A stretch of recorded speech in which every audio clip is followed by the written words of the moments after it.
It's weird because he doesn't have the speakers on, so we didn't hear the. Yeah. Oh, boom. I don't know. So, hey, everybody. It is August 1st, 2023, 7:35 p.m. Eastern Standard Time. Late by 5 minutes.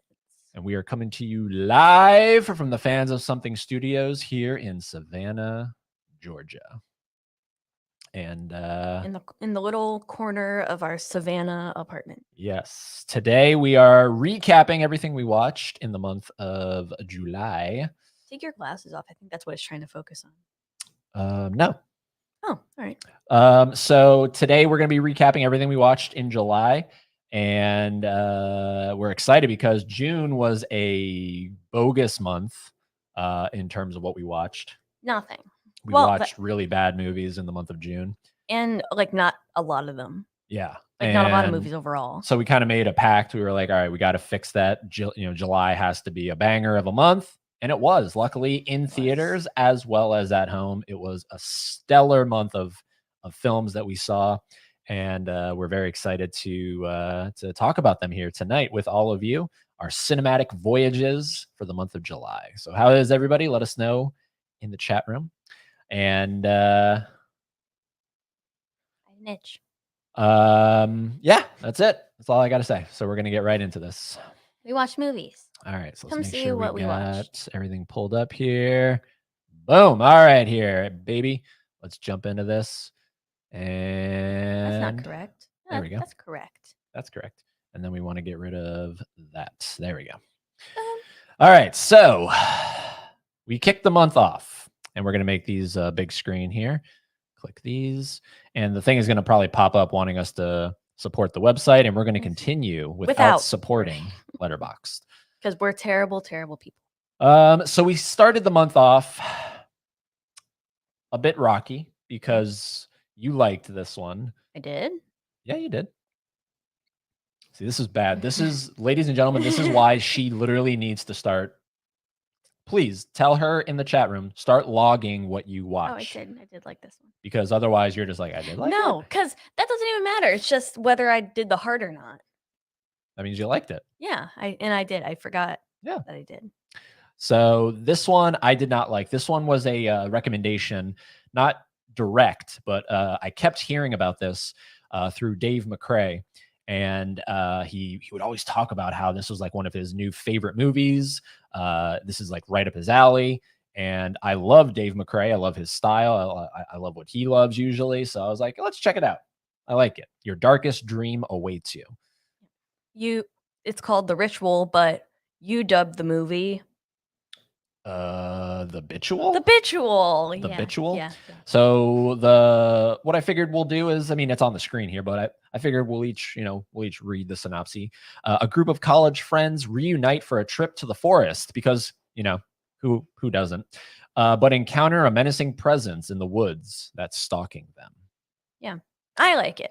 So this is an interesting movie because there's a lot of the movie is like in this guy's head, if you remember. No. Technical Felix difficulties. No, not happening. Not happening. No, Felix. So this, like, a lot of it happens in his head. Like he's like hallucinating a lot of times. Yeah. And which I liked. See, that stuff took me right out of it. Like I would have liked this if it was just rooted in the 100% real like world that we're in. All these like him just kind of hallucinating, and it's not just him. It seems like a lot of them are just hallucinating. I remember why I liked it. Why? It's a little spoilery, but like what exactly is stalking them? I remember. Okay, it's all coming back to me now because this is the beginning of the month, mind you. This is a month ago. Yes, this is literally a month ago. So I'm trying to. I remember why I liked it. It wasn't so much for the story itself. Don't get me wrong. It's neat. But what is stalking them? And I could see it now. Yeah. She's beautiful. Yeah, she's something. I won't explain what she is, and you don't really get a clear idea till the very end. And then when you do, it's like, oh my God, what am I looking And I'm like a huge, I mean, if you watched our channel and you know me, you know I love me some cryptids that live in the forests and wilderness. Yeah. So yeah, I love me a good cryptid. Yeah. It was I don't know. This movie, I honestly, because it is so far back, it's a month old now. I don't remember much of it because it didn't do much for me. I just know that I wanted to check it out because Dave McCrae really liked it, but it's a 50-50 because you liked it, I didn't like it. So it's gonna be up in the air for you. I like how it like I remember what starts it is really cool. Yeah, that's not spoilery. Like the friends going into the like the drugstore, yeah. the gas station, whatever that is. And one of the friends gets killed, and that kind of spirals into okay, let's like it's like a few months later or a year later, and Something. they're honoring him, and that's what they do because they talked about going on this hike or something. And also, it is what is it, British people? It's British people. So you might want to have your subtitles turned on. This is a Netflix movie, I believe. Netflix British people. So just keep all that in mind. But yeah, it was a little bit of a rocky start to the month with The Ritual. Habitual. This has a what does it have on Letterboxd? It has a 3.2, and it has A high 440 3.2. 442 people that put it in their top 4, like their four favorite movies. So If you like scary forest monsters, yeah, it's some gore here check it and out. there. Yeah. Check it out. So that was what? That was July 2nd we watched. Then okay, so this was one that I think you went over to a friend's house. I did. And I was home alone, and I was like, you know what? I think I'm going to do what Haley does and watch a movie without her. And this one I had always tried to get you to watch with me. Yes. Because I love Aubrey Plaza. I think she's really talented. I think she's fine. Particularly from Safety Not Guaranteed. I think she's fine. Well, you haven't watched Emily the Criminal. And I had always wanted to see this movie ever since I saw the Blu-ray in Best Buy when it came out. And it's a great, great movie. So it says, high risks come with even higher rewards. Emily, who is saddled with student debt. I think that's what turned you off, huh? Yeah, it was a little too close to home. You're actually experiencing saddled that. with student debt. Are you locked out of the job market due to a minor criminal record? Not yet. She gets involved in a credit card scam that pulls her into the criminal underworld of LA, ultimately leading to deadly consequences. It's Aubrey Plaza's Uncut Gems. Quite literally, it is, yeah.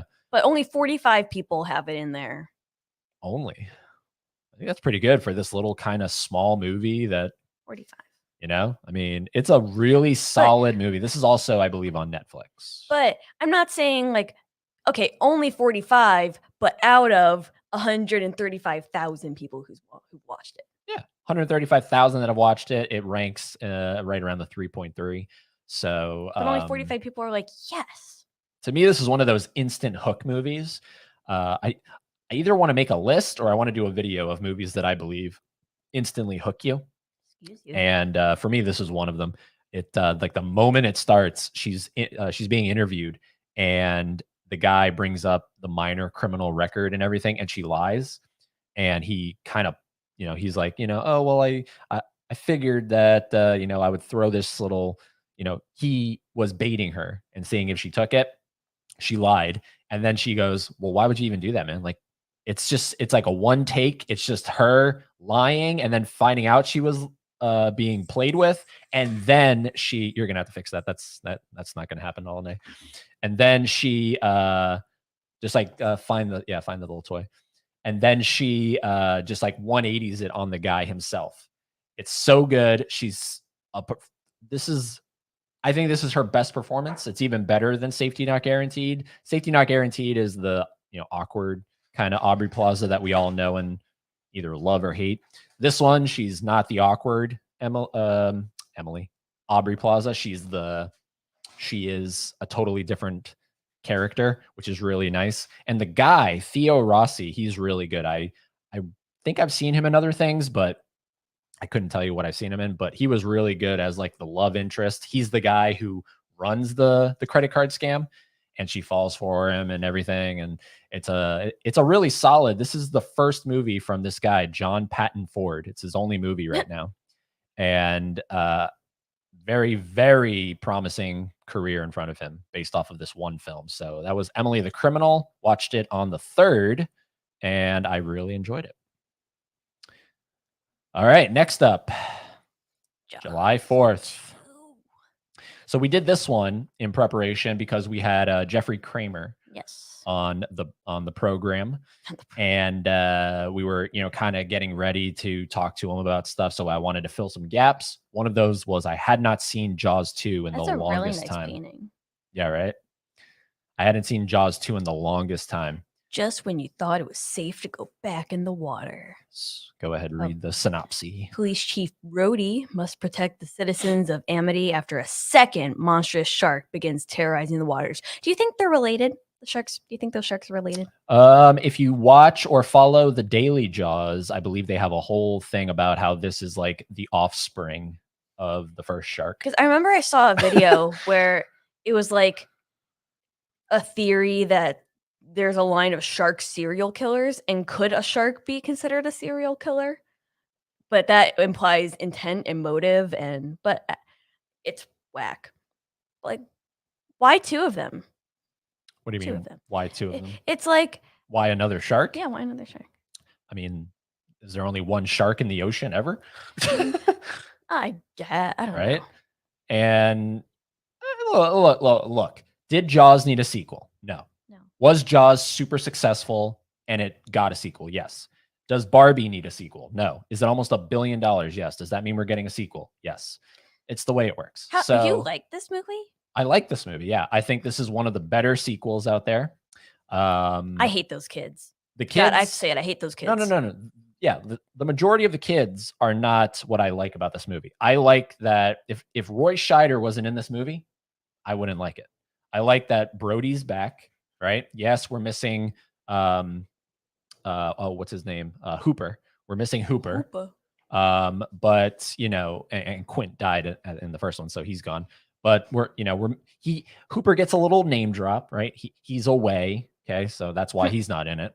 But I love Roy Scheider. Yes, we all know he was forced to do it because of a contract thing, but it doesn't show.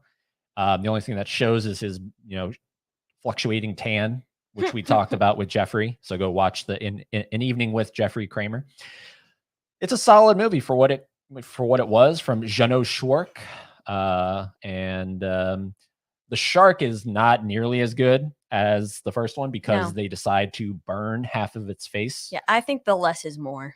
100%. But even the first one didn't have like it's a small detail, but you know how like the great whites have like a gray and a white to them? There's like a top that's like gray and bottom that's white or something like that. Well, wait a minute. Back it up. You said that if this shark was supposed to be an offspring, how does it's not supposed to be? It's a or fan I'm saying to a make fan you feel theory, better about your life. But I'm saying, like, then why did it have a burn?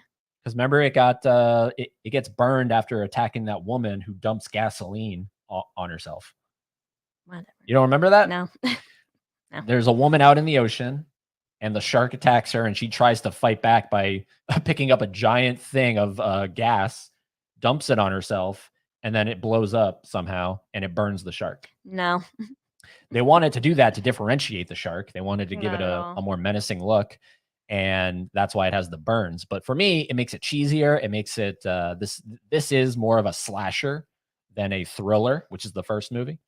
There's just nothing to it to me personally. There's just nothing to it. Like, where Jaws Senior revolves more so around like the character building, world building. Like, this one is like, fuck the characters, shark. Yeah, exactly. Yeah. Yeah, it's like it didn't have the same intentions as the first movie, I don't believe. No. But you need to see 3 and 4 to appreciate 2. I think I would rather go blind. If you see 3 and 4, you'll say, "Wow, Jaws 2 is really good." I think I'd rather get eaten by a shark. So that's kind of the take and give.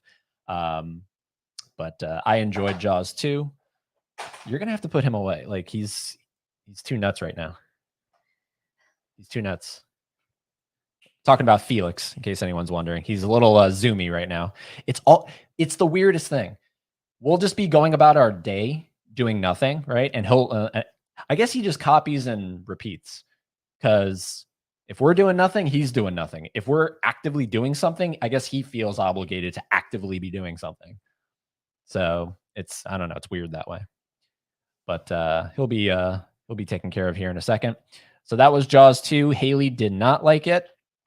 But I actually really did dig the crap out of Jaws 2. Okay, this one I can talk about because this was like a little bonus feature that I watched, which is weird that it gets a letterboxed page. But in preparation for the upcoming new 4K of Duel, which is my favorite Spielberg film, by the way, that's not a popular choice. But it's getting a new 4K steelbook from groove.com, which I have pre-ordered. I'm so excited to get it. I decided to rewatch on YouTube. It's on YouTube for free. Duel, a conversation with director Steven Spielberg. It's just it's like 36 minutes, just him talking about how he made Duel and then the complications and everything. And it still to this day blows my mind that he was as young as he was, and he made this movie on location, and it turned out as good as it is. And it's a television movie. This ranks as like the greatest, if not one of the greatest TV movies of all time, because it doesn't feel like a TV movie at all. So I highly recommend it if you're a fan of Spielberg, if you love Duel. This is on YouTube, so not streaming anywhere is sort of wrong. It's on YouTube for free. It's a quick making of, and you like Duel, right? Yeah. So maybe check it out. It's so cool to see an older Spielberg reminisce on making Duel. Absolutely. Going back to Felix, if you guys are thinking about getting a kitten, really think about it. That is all. No, we love him. Yeah. All right. This next one was a recommendation. I could talk about this one. Hold on. But it was a recommendation during a Fans of Something Live with Dell on Movies. Dell on Movies was talking highly of this movie. I think the question was, what movie should be in the Criterion collection? And he recommended Mary and Max. Which is a good one, considering that animation is very few and far between. And correct. Yeah. Criterion. So this is from 2009. It says, sometimes perfect strangers make the best friends. I'm not going to read this whole thing, but I will read the first one. A tale of friendship between two unlikely pen pals. Mary, a lonely 8-year-old girl living in the suburbs of Melbourne, and Max, a 44-year-old severely obese man living in New York. Yeah, I don't know why you didn't like that. Oh, wait, The Little Crown. Doesn't that mean it's in Letterboxd top or top 1,000? Yep, number 250. 232 in the Letterboxd top 250, which means it's in 2.2K people's top 4. That's how you get in the top 250. Oh. How many people have this movie in their top 4? Oh. So that puts it's like it over in 2,000. So that puts it in. So over 2.2 thousand people have it in their top 4. Yeah, so I'd say that's a pretty high regard. It's a pretty high regard for it's just, it didn't, I don't know if it was the animation style. Stop motion.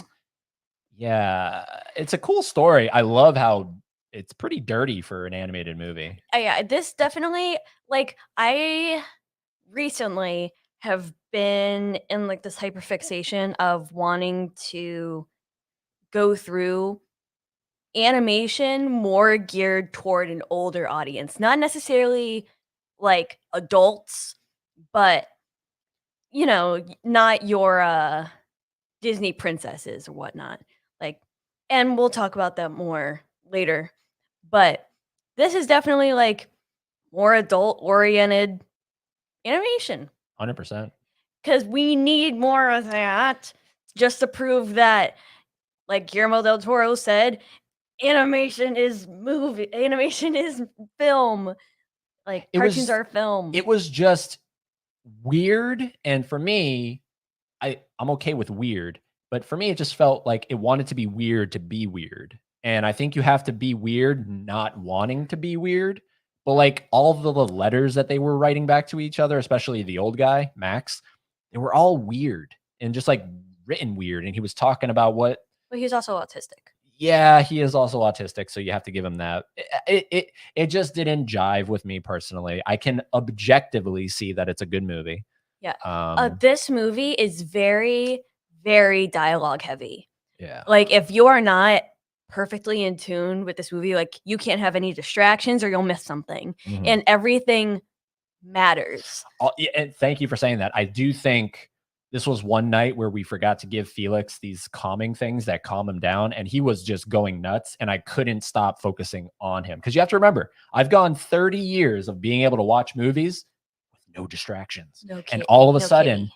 now anytime I watch a movie, I have a cat going left and right and up and down and knocking Which things doesn't over. bother me. So luckily, I think we figured out a groove now of, give him the calming stuff and then he's good.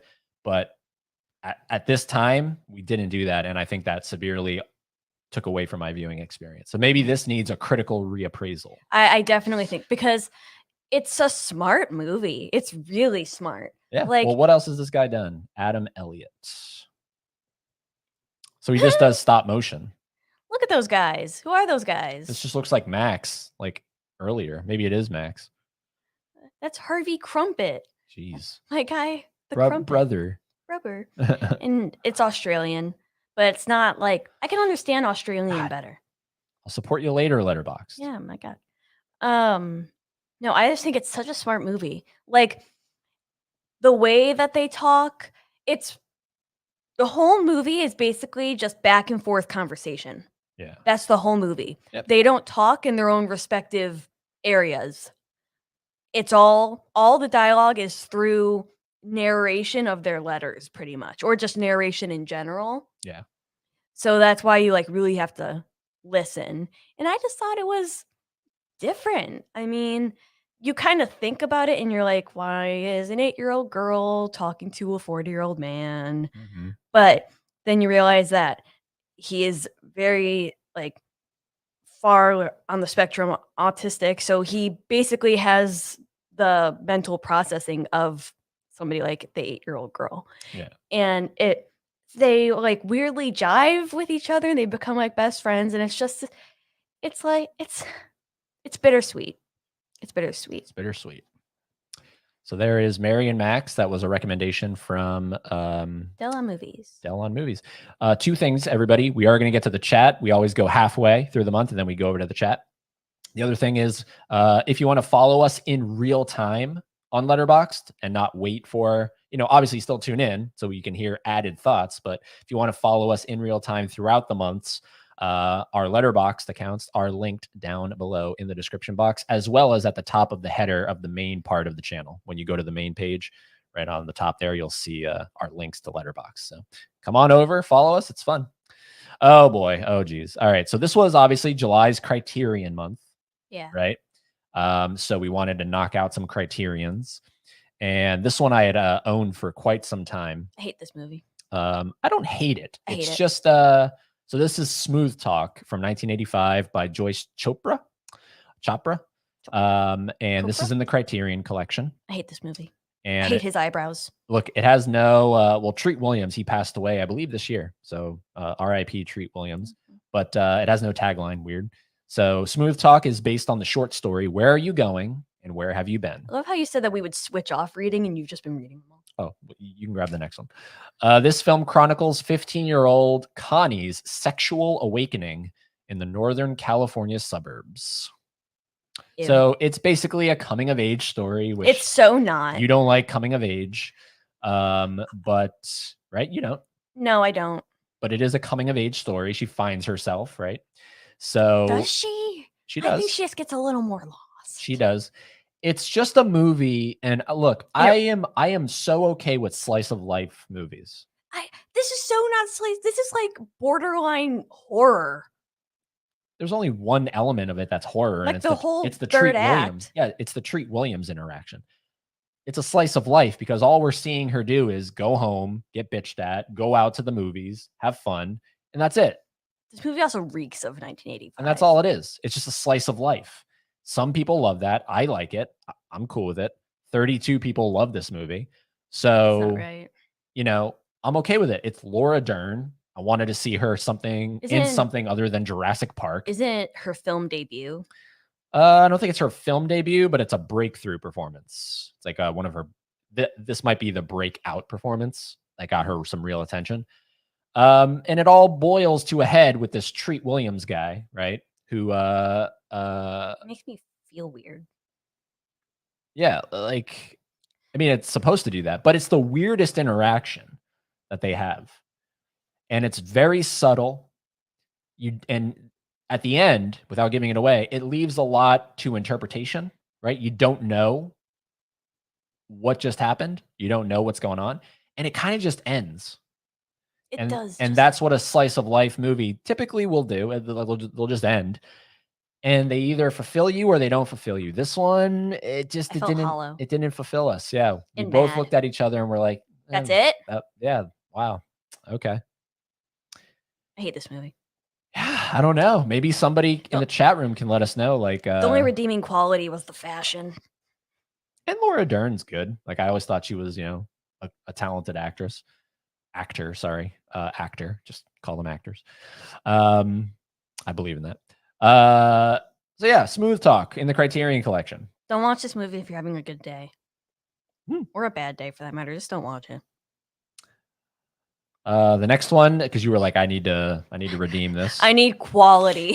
So on July 7th, I need to feel happy. Haley was like, we need to watch Who Framed Roger Rabbit? Yeah, a little spoilery from the thumbnail. There you go. Yeah. I mean, Who Framed Roger Rabbit? It's the story of a man, a woman, and a rabbit in a triangle of trouble. And I love this movie. So something I really hate to something I'm like, yeah, right. That's the beauty.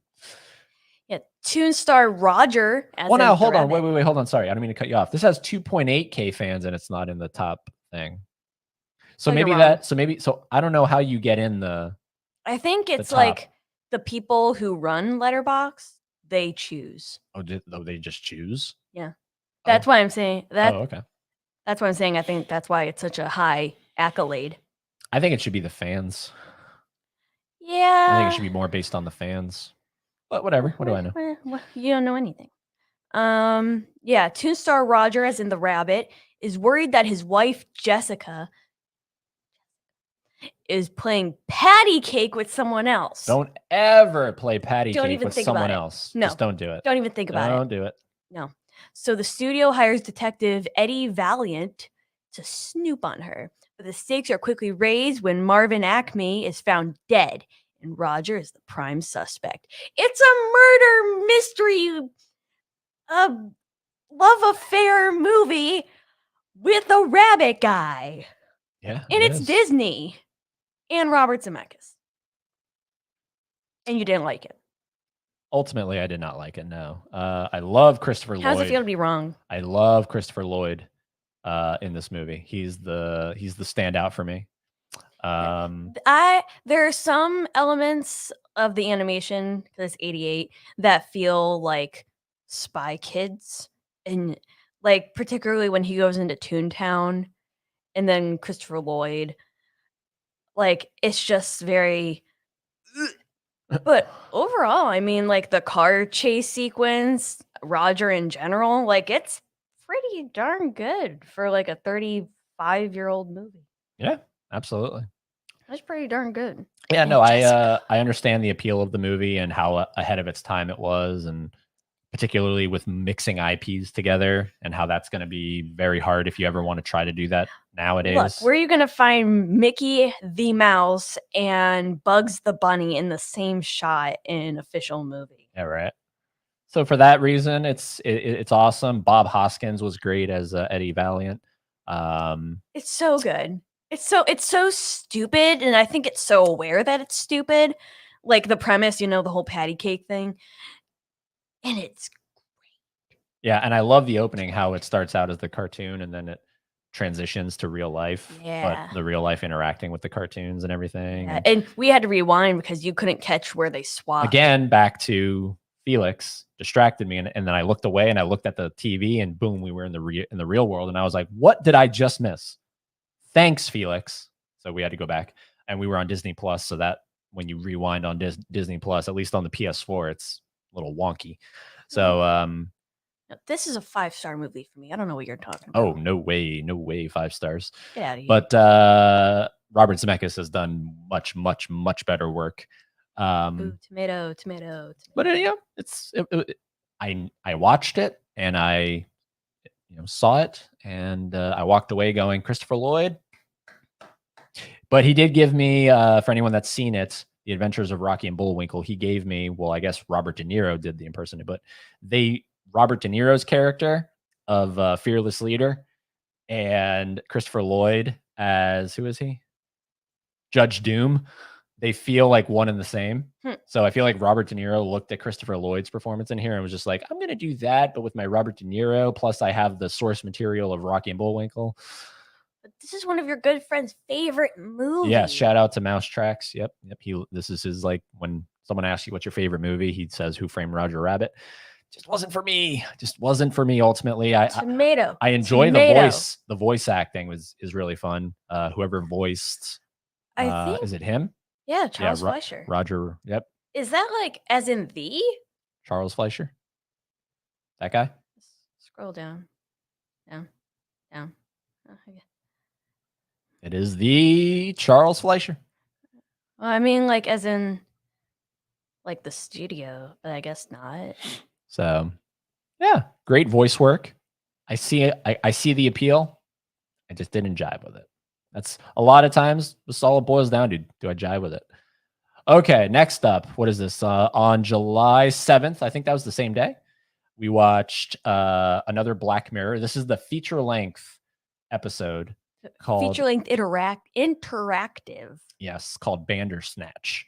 And it's a interactive film that you can do on Netflix, and it takes place in 1984. Talk about a rabbit hole. Following a young programmer who begins to question reality as he adapts a dark fantasy novel into a video game. It's a mind-bending tale with multiple endings. So it's meta in that he's making a video game with make your own story based on a book that's a make your own story, and then it's an episode where you're making your own story about the video game. I love how forward pushing this is in terms of the technology used to be able to make it interactive. It's really cool that way. Like how anytime I would remember doing an interactive thing, like everything would pause and you would just have to choose and then it would move forward. You would even hear like the disc go like because you chose oh my god, yeah, you chose whatever you chose. Here it's seamless. It gives you a certain amount of time and it's still moving and it's waiting, and like the characters are looking at each other and they're like, maybe they're talking, make a choice, and the thing is, no matter how quick or how long it takes for you to choose, it's all part of the same sequence anyway, and it doesn't even cut. Yeah, that's the cool part. Like or it cuts based on your choice. It's not like jarring. Like it's like a frame or like a different shot, but it's not like spliced weird. Like how you said with the DVD, it's not like it doesn't jump. If anything, it's just very strategic frame movement. My only gripe is if you choose what they consider the wrong option, it'll play, and then it's gonna say, okay, well, that was the wrong choice, and then you go back to the part where you made the wrong choice. I didn't like that. How do you think it would do it? No. When you write this in such a way that no matter what we choose, it's going to give all the way to the end, not start over at some point. To me, that just took me out of it. That took me way out of it. Like, oh, okay. Like the stakes all of a sudden dropped. So I'm not someone who wants to see all the multiple endings. I just wanted to start, make choices, get to the end, and that's my Bandersnatch. I'm not someone that needs to know all 16 different endings. But they kind of want you to, because it's like, all right, well, you made a wrong choice. Y'all believe I live with this guy? I don't like. What's wrong with that? Why do you always hate me on these things? Like, I don't understand. You're so wrong. It's not even funny. So you like them telling you you're wrong, and it's basically forcing you down a path that they want you to be forced down? I mean, you could have just ended it right at the wrong choice. So there's a moment where you can choose one of these characters to commit suicide. And I chose the main guy because I wanted to see because in that moment I felt they want me to choose the other guy. I'm going to choose the main guy. Let's see what you got, Black Mirror. And they didn't. But ultimately, it didn't satisfy that. Well, you're like contradicting yourself in that, like, yes, there are little tangents, in like how it shows on the poster, like the fork in the road. There are short tangents. So really, if you wanted to do one run blind, your episode can only be like 20 minutes long. And then you could have stopped there. That would have been your episode. No, well then maybe because that's technically an ending. Okay, but then so then maybe what they should have done is they should have done what they do at the end, where directed by Charlie Brooker. Give me credits. But they didn't. They said, "Oh, sorry, you made the wrong choice. Do you want to go back to the beginning?" It's like, what? You just took me out of it, man. You just took me out of it. Well, it doesn't send you back to the beginning. It takes you back to the moment where you made the wrong choice. I know, but if it sent you all the way back to the beginning, that would have sucked. And I think telling me I made a wrong choice in an interactive movie is a bad choice. Well, the thing is, we ended the episode on the ending that wasn't the true ending. Because this is a game. There is a right way to complete a game, like to get to the ending. We got to the ending that isn't in the canon. So we did get an ending, but not the ending that is true to the story. So that what you're saying is you just don't want it to be multiple endings. You just want it to be a movie. No, I do want multiple endings because I want to talk to somebody and I want to go, yeah, wasn't that wild? And they go, what are you talking about? And I think that's really cool.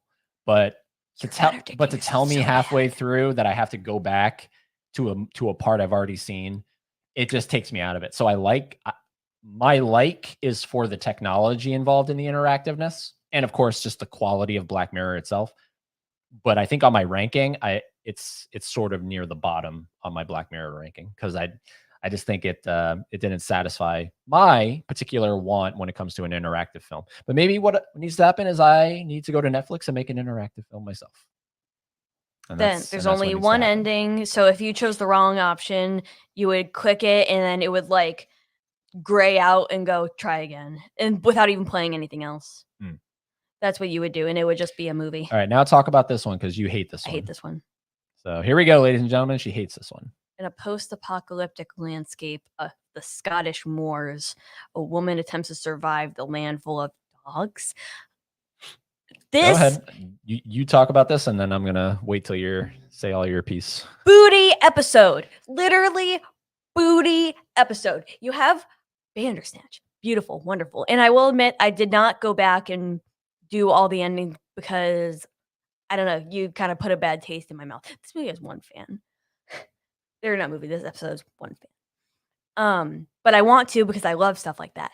But then you have this one following up with this one, and it's like, God damn. Sucks. The poster is better than the episode itself. It literally just drops you in, no context, no reason to care. And then stuff happens. I don't even remember what happens. And also the black and white was not atmospheric. The way they underexposed certain parts was so hard to read. It hurt my eyes. Like, this was not good black and white. Everything sucked. I hated the main character. I just, what even were the dogs? Those dogs reminded me, and I know it's what they're supposed to be based on, the robot dogs that they're making like now, and then they just do flips or like they'll walk a weird way and fall over. So it's like, yeah, I'm supposed to be scared of these things. No, it fall over, kick it or something. I don't know. Hate this one. So this one I had heard was it's compared to the Terminator in the fact that it's a post-apocalyptic landscape and there's metal machines chasing after our main character. That's basically as Terminator as it gets. Tomato. I let you say your piece. You saw it, everybody. Now, can she do it? I don't think she can. So I agree, the black and white, completely unnecessary. But I appreciate the length of this episode, that it's the second shortest in the series, only behind or only in front of, sorry, what is it? Maxie Day, Daisy, Maisie Day from the latest season. I appreciate the just being dropped into the world, no context needed, no nothing.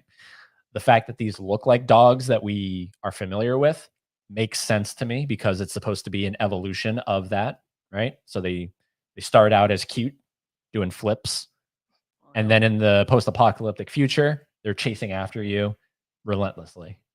That's cool to me. And it's a great performance from what's her name? Maxine Peake. Is that her name? Maxine? Yeah, Maxine Peake. Great performance. And I would just make it color. That's my only gripe with this one. And this is from the guy who did Bandersnatch. There's ironically enough, no story. He directed Bandersnatch and he directed Eclipse from Twilight.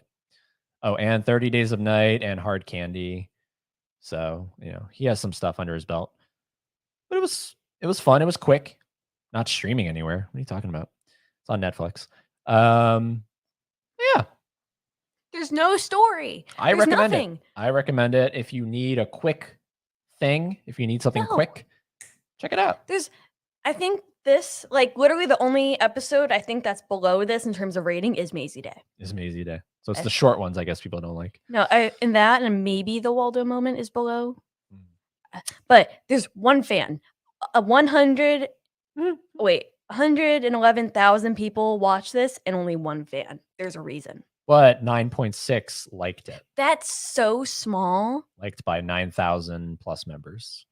That's so marginal. There's no story. Like, I'm not even exaggerating. There is no story. She's trying to survive. That's it. No story. She's trying to survive. That's it. That's all it is. Survival. Why do I care? Because, I mean, ultimately, anything you watch, you place yourself into the situation, right? So. But how if I don't have context?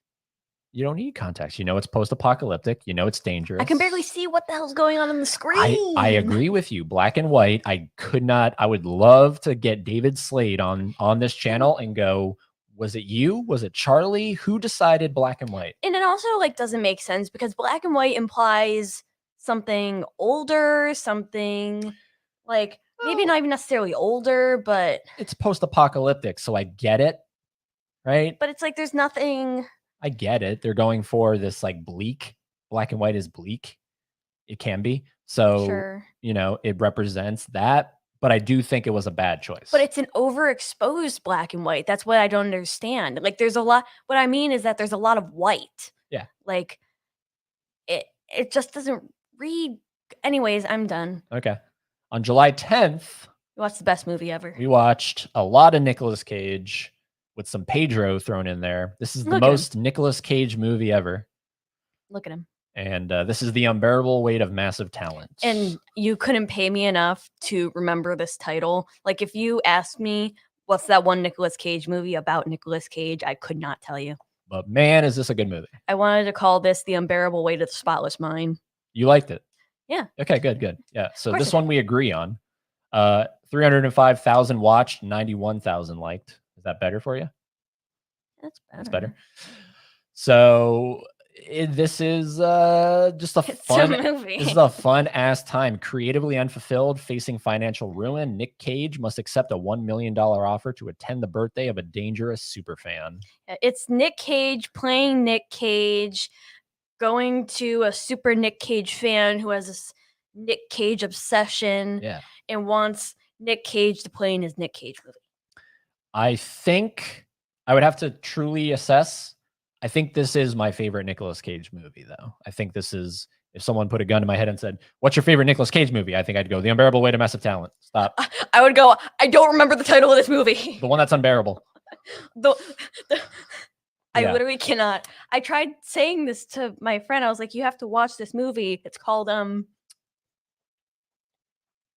Well, the funny thing is that's not even a super duper long title. There's longer. It's Dr. Strangelove or How I Learned to Stop Worrying and Love the Bomb. But this one is just so many words that 6. So many words. It's 6 words. There's just so many words. And The unbearable weight of massive talent. that's a lot of syllables. Okay. So this is one I have the steelbook for, the Lionsgate steelbook. Yeah, So. it has a lot of Nick Cage homages and references, and it's very self-aware and oddly homoerotic. Yeah, it's great. It's great. You see Pedro Pascal in a Speedo, and I mean, obviously, I am much more.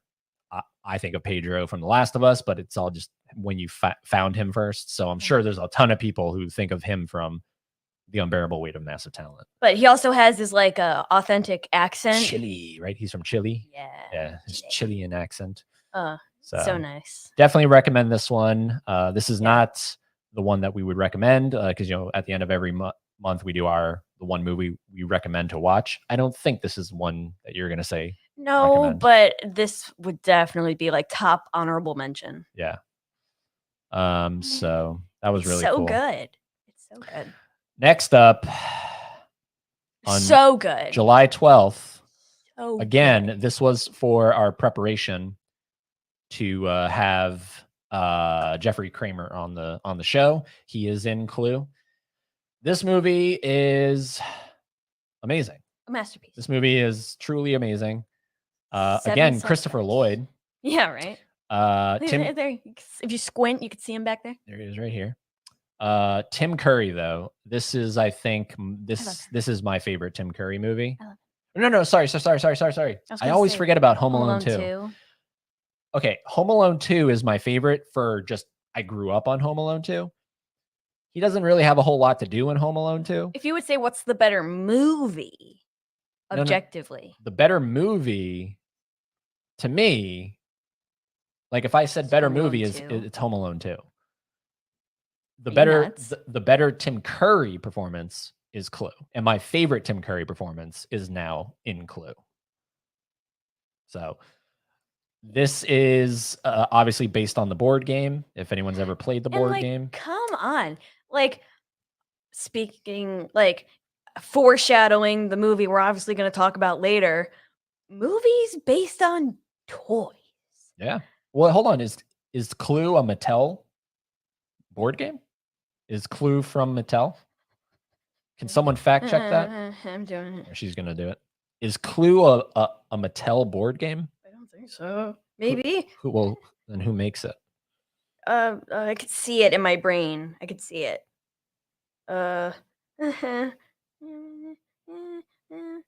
Hasbro. Okay, Hasbro. Okay. So interesting. Like Mattel's, I guess, competition. It is. Definitely is. Yeah, 7 suspects, 6 weapons, 5 bodies, and 3 endings. And that's fine with me. Yeah, because you watch them all. Like they all play. Like when it came out in theaters, each theater got its own different ending. Which is so cool. Why don't they do shit like that nowadays? Yeah. Like, well, because now it would just be you would post it online, and you know what I mean. Back in the 80s, yeah, because none of that existed. So you saw the ending you saw, talked to your friends, and they went, "What? Yeah, you got ending A? I think I got ending." No, it's not. Z? It's not even that. It's like, what do you mean they died? Yeah. Like, what do you mean? So, but if you watch it, gaslighting your friends on physical, or if you watch it on streaming, you're just gonna get and it's funny. It like the way it does. It's like, or did this happen? Yeah.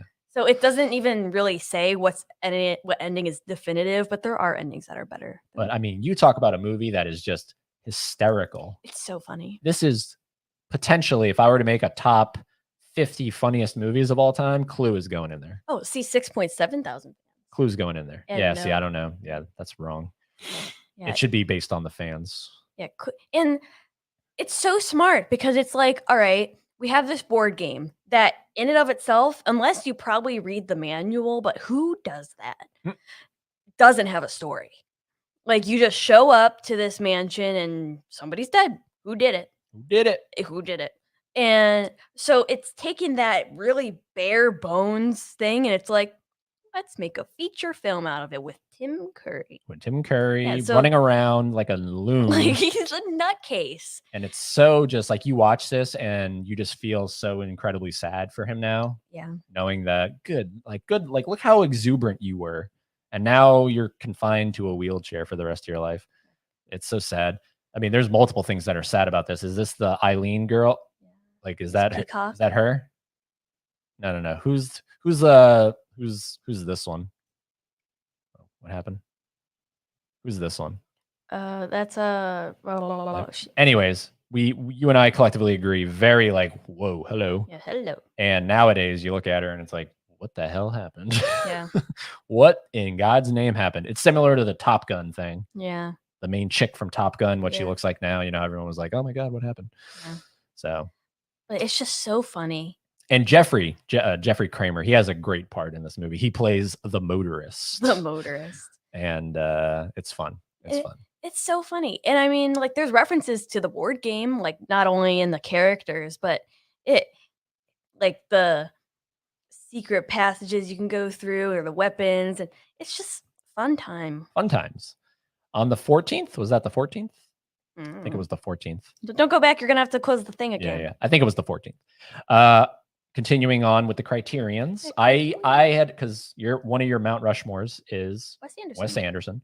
I wanted my very first. I've never seen a single Wes Anderson. I wanted my first to be The Life Aquatic, because you have Bill Murray in a submarine with Steve Zissou in a submarine. That's all I want. Like that's all you want. You sold me. Bill Murray in a submarine. I'm good. So this was my very first Wes Anderson, and it's good. Fun fact: this is co-written by Noah Baumbach. No way. So Noah Baumbach, we'll talk about later. He co-wrote this one and Fantastic Mr. Fox. Oh, wow. So. The deeper you go, the weirder life gets. And man, do I agree. So something that I was struck by, and I think this is a continuing thing with Wes Anderson, is because based off of the Grand Budapest and what I think I've seen from it, it seems like one of his trademarks is just insanely big sets. Yes. And almost them being portrayed, unless it's only in this movie, but the sub is portrayed like almost like a stage play where you can see everything. Like I could see this on Broadway, where you see the entire submarine, the levels, but the camera is just zoomed in and it just keeps going up and up and up with all the characters and everything. But there's those moments where you see the entire set. And that is so cool to me. How is they're all walking on that and not dying? Like I assume it's a practical built set like that. I don't think there's any trickery going on there. It's great. Yeah, this movie's funny. Very bizarre. Yeah, it's Wes Anderson's main guy, Bill Murray. Yeah, very bizarre. Yeah, and Owen Wilson, who may or may not be Bill Murray's son. Kate Blanchett is in this. Jeff Goldblum's in this. Jeff Goldblum. Willem Dafoe. Yeah, I mean, Wes Anderson, look, he always has his stacked casts. It's like everybody's clamoring to be in a Wes Anderson movie. So you talk about this one because this is your guy. So where were you excited for this one? Was this at the bottom of like The Life Aquatic? No, I thought it was interesting. Especially with it being in the Criterion too. It had my eye. It's very Wes Anderson, and those who have seen Wes Anderson know what I mean. Like, it's his style, and people fault it for that because it's like he's so in tune with that style but like, shut up. I don't know. Like, that's his thing. Let him do his thing. Nobody's yelling at Tim Burton to stop being weird and goth. So leave Wes Anderson alone. Yeah. Wow. 422 watched it. 123K liked it. Yeah, that's good. That's good numbers. Like Wes Anderson, like, it's funny how you were talking about plays. That's pretty much like how all of his movies are. Like, they're divided into acts. And I just love the way that he carries his stories, very much like avant-garde, theatrical. He's definitely got, I can just tell from this one movie, he's got his, so now I'm looking forward to the next one, which I think I would like it to be either the Grand Budapest or his very first one. What is Bottle Rocket? Bottle Rocket, just to kind of get the first one, you know, see how he started. Yeah, people tend to rank that pretty low. Oh, okay. like among. But this is why I also wanted to watch this one, because this one is technically rotten on Rotten Tomatoes. It's like in the 50s. It is. So I was like, let's start with one of the ones that people necessarily don't hold in high regard. The Criterion does, but the Criterion also has John Waters in there, so we'll talk about that. But yeah, I thoroughly enjoyed it. Still, to me, Bill Murray, like if I were to cosplay as a Bill Murray character, I'm not doing Steve Zissou, although it's fun. Great look. I'm still going. You're not the red beanie. Oh, it's so cool. Like I love beanies. I'm still going Kingpin. I'm still going Ernie McCracken with his like hair out here. Yeah. But Wes Anderson, he's just so brilliant in his writing. Like and maybe it's also Bill Murray playing into Anderson. Like his comedy is so deadpan, and I love it. Like he just speaks so matter of factly, and then you really think about what he said, and he's just like, "Wait, what?" Huh? Like he speaks like he's so sure of himself. Like, and I mean, that's kind of how like George Clooney and Fantastic Mr. Fox speaks, and like they all speak like so matter of fact, but they're really so stupid. It's like, and there's just so many good jokes, and it's just so I love a smart comedy. Yeah, and it's got a nice Criterion, although because you can still buy the DVD. The DVD is this. The Blu-ray is the like drawn ones, hand drawn, and it's to me it's a little lackluster for a cover. It's just like Steve on the cover, and it's like and he's in the ocean. I like this one a lot more, where it's just them looking out of the sub, and it's all the characters lined up and everything. I think that's a cooler one. But I do love some of those Criterion drawn ones, like the Rushmore one. I think is really neat. It's just a little too plain of a cover for the Criterion. I think they all do go together though.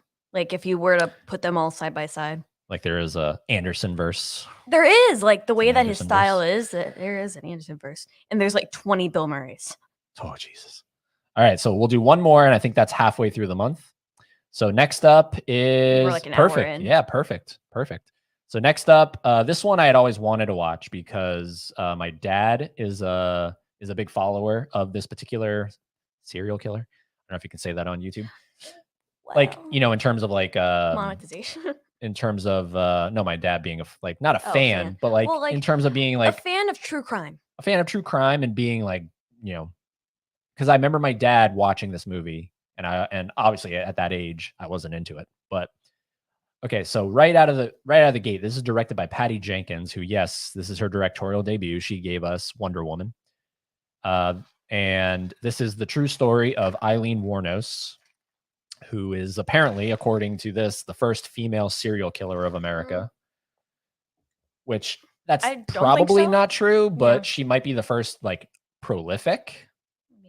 Maybe. I don't know.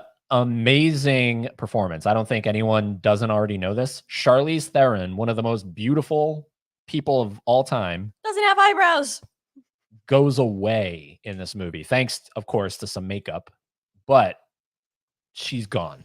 She's totally gone. You could cast her in a Rob Zombie movie, like sort of white trash. Yeah, totally. I mean, Christina Ricci's great in this movie, but she looks like Christina Ricci, you know what I mean? And she's not even the same name as the real love interest. She's what do I want to say? Fictionalized. Yeah. Love interest.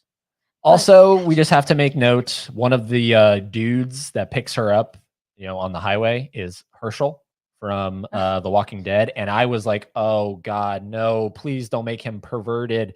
Thank God he's not. He is basically Herschel. He's Herschel. Because he's like talking about, oh, like you need to find God and like. And doesn't he say he has 2 daughters? Something. It's probably Herschel. So that was nice. I was like, please don't make me think differently of Scott Wilson, RIP. So that was nice to see him pop up in here. It's just it's a neat biopic. It's a neat biopic, especially for a directorial debut from Patty Jenkins. Good stuff. I could see this going in the Criterion Collection at some point. I could see it. So. I could see it. Lesbians. I could see it. Yeah, I could see it. So I mean, she's a fascinating person to like go down a rabbit hole on if you want to follow on, because there's some wicked interviews of the real Eileen Wuornos talking about all this crazy stuff. And it'll get on my head. Fascinating biopic. That's all I'm going to say. Fascinating stuff. So we're going to pause right there. We'll get off that screen and then we'll pull it down here. and we'll pull this up, and then we'll talk about Parasite in just a second. But of course, we need to see all you lovely people that are still with us. Thank you so much. 102 people, and for it's being probably here. them telling me to shut up. All right. So apologies if we're like, what? Because we don't understand what you're talking about. I tend to remember. All right. Let me go all the way to the top here. Keep going. Oh, keep going. All right. Here we go. We're going to power through these. Hey, Ed, Haley, nice, cool kids. Thank you so much. Horror and more movie talk while stuffing my face with Wetzel pretzel. Heck yeah. Auntie Anne's, those. We love Auntie Anne's. Stop being Southern. What's up, Kevin? Hello. Hard copy, another month in the books. Hope you enjoyed your watches. Looking forward to your thoughts on Parasite. That is so weird. They're coming up, man. Hope you're still here. They're coming up. Hope you're still here. Yeah. What's up, Ed and Haley? Hello. We got my first 4 movies. Fritzky, hello. Breakfast Club, David Lynch, The Art Life, Night of Cups, and The Great Silence. I've only seen The Breakfast Club. We got Laren. Okay. Boom. We're going to talk some movies, man. Judd. Hello, Judd. Matt Walls. Hello, Matt. Good to have you in here. Toxic Nos 12. I can't believe he's here. Yeah, right. It's like a celebrity. Jared's here. Jared. Hello. Love Jared. We got John. John Doe Juggalo. What's going on? Hope everyone's having a good evening. We are. Watch The Ritual, but honestly, barely remember it. How could you forget I barely remember it, but the end. I don't know. The end. Something about that movie just didn't do it. Judd wants to know that we'll be right back. All right. Cool. Hope you're back now. Tracy, hey, never saw Emily the Criminal. Heard it was fantastic. Yes, it's really good. Check it out. Emily the Criminal sounds interesting. It is. It's on Netflix too. You thought it would be higher than a 2.7. I don't know. Felix. He's getting some love, Felix. As you're like holding him by the scruff. Oh, on AMC. Yep. Pets are the best kind of kids. They are. He is. He's like a toddler. Haley, have you seen 9? Pretty cool animated film, more geared toward an older audience. I have not, and that's a sin on me because I believe it would play before, I had the Coraline DVD, and I believe it would play in the previews before the actual movie. Okay. A lost art, by the way, the movie previews on DVDs. Yeah. So you know what's coming up, and I would go, man, I need to see that. That's pretty much in the same vein, and I haven't, and I'm sorry. I can see the cover too. Yeah, and I think Tim Burton's he's associated some way. He's a producer on that one, I think. Ooh, maybe that's the movie tonight. We'll see. Hey there, everyone. No, you do get to pick. Hope you two are well. Smack the like button. Thank you. Appreciate that. Yep. The only time Disney and Warner Brothers will collab ever again. That's what I'm saying. Now that's unheard of. Jesus, Jessica Rabbit, that hussy. Yeah, patty cake. Hussy. Hello, everyone. Hello. Cody, what's going on, man? Hello. Movie Collector, hello. Good to see you again. Saw you earlier in Nadia's stream. Who Framed Roger Rabbit on the thumbnail? Was it a first-time watch? It was. Yeah, funny enough. Me being who I am, and then you. All right, we're not watching 9. What? Yeah, you got to be nicer to me on these things. Because if I died tomorrow, you would watch this. Listen, you would watch this and you'd go, man, I was really mean to him. There were a lot of that. Stop. Stream. That's really freaking sad. I was really mean to him on his last night. I'm gonna get depressed. Ayo, what's going on, Eddie? Ayo.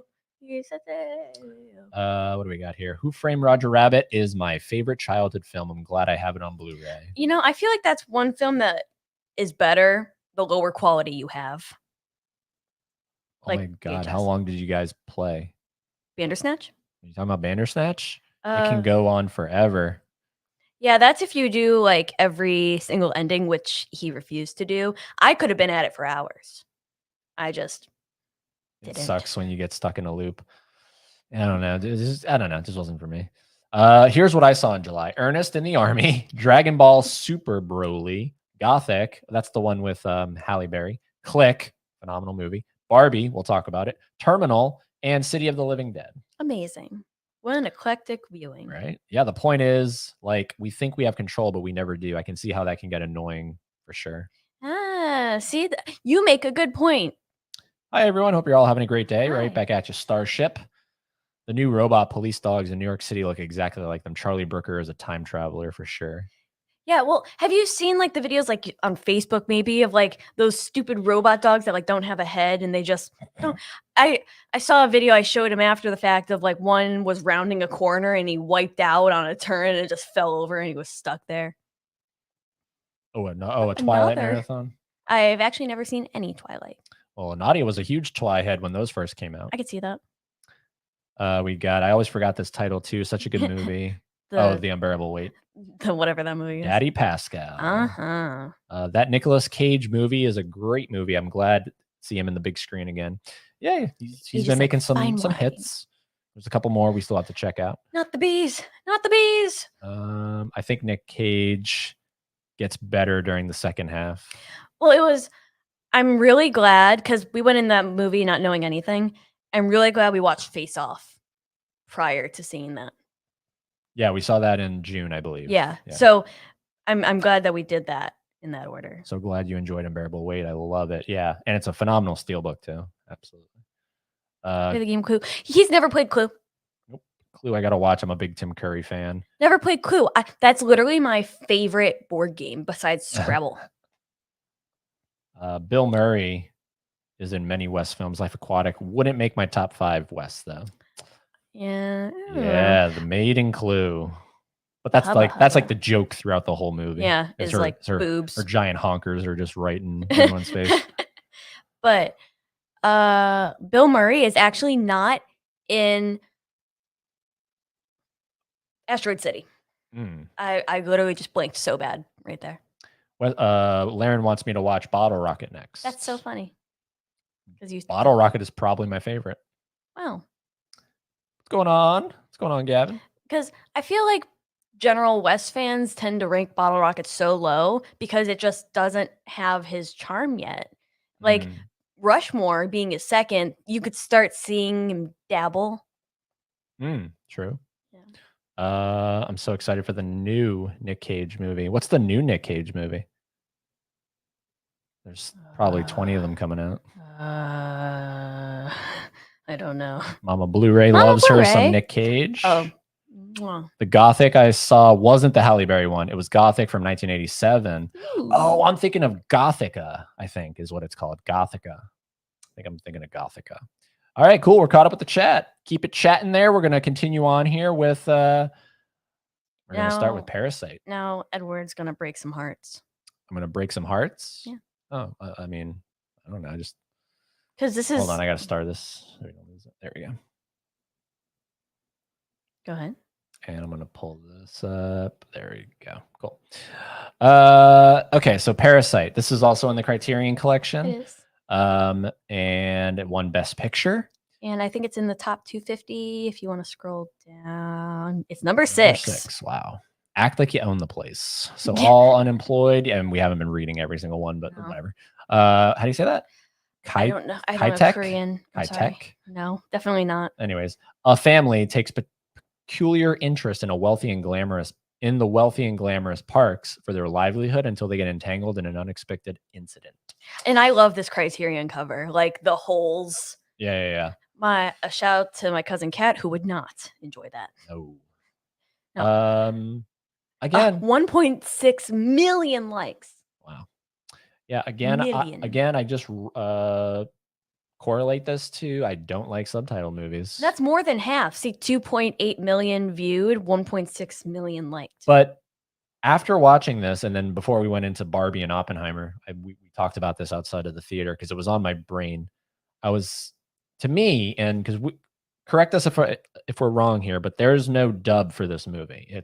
Maybe there is. Again, correct us if we're wrong, but we believe there's no dub for this movie. So this movie, you have to watch it in that native language and read subtitles. So for me, I'm of the camp where if I were a foreign language director, like if I was Bong Joon-ho and I was making a movie that I would love America to see, I would make sure that there's a dub created, because no matter which way you slice it, how much we like it or not, you are limiting your audience the moment you tell someone this is a foreign language film and you have to read subtitles. Okay, well, I don't want to watch it now. And that's unfortunate because this art, which is amazing from what I understand, it's amazing. You just lost someone from wanting to watch it because they have to read the entire time. Everybody knows he can't read. And also another point is a lot of times with movies with subtitles, you'll be reading and suddenly it moves on to the next You can't thing. read. Because I did sometimes I stumble over words and I'm somebody who I go back. So I don't go, let's say, in the wealthy and glamour. So you see what I'm saying? So all of a sudden it's moving on. So whether or not you want to make fun of the way I read or not is not the point here. Make your damn movie with a dub. Just do it. But if there was a dub, or don't release in America. If there were to be a dub, then I wouldn't have watched it with you. Okay, we would have watched it on separate times. But I of course I want to watch this movie. It's getting acclaim. It's getting Best Picture. Of course I want to see it. And I saw it.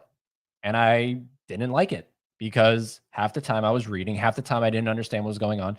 The other thing I made a point of is when you're reading, you don't know how to interpret what you're reading because not what what's on the screen is not necessarily what they're acting out, right? Like how they're saying it. Like you told me, it translates differently a little sometimes. So I don't know. I read everything monotone. So I'm reading this entire movie, all unemployed. The family takes peculiar interest in the wealthy and glamorous parks. But in reality, I should probably be reading, all unemployed takes peculiar interest in the wealthy and you see what I'm saying? So I'm losing that as well. There's so many benefits to a dub, in my opinion. That's all I have to say to that. How does it feel to be wrong? That's all I have to say to that. I'm not saying anything because we literally had like a 2-hour-long argument about this. Yeah.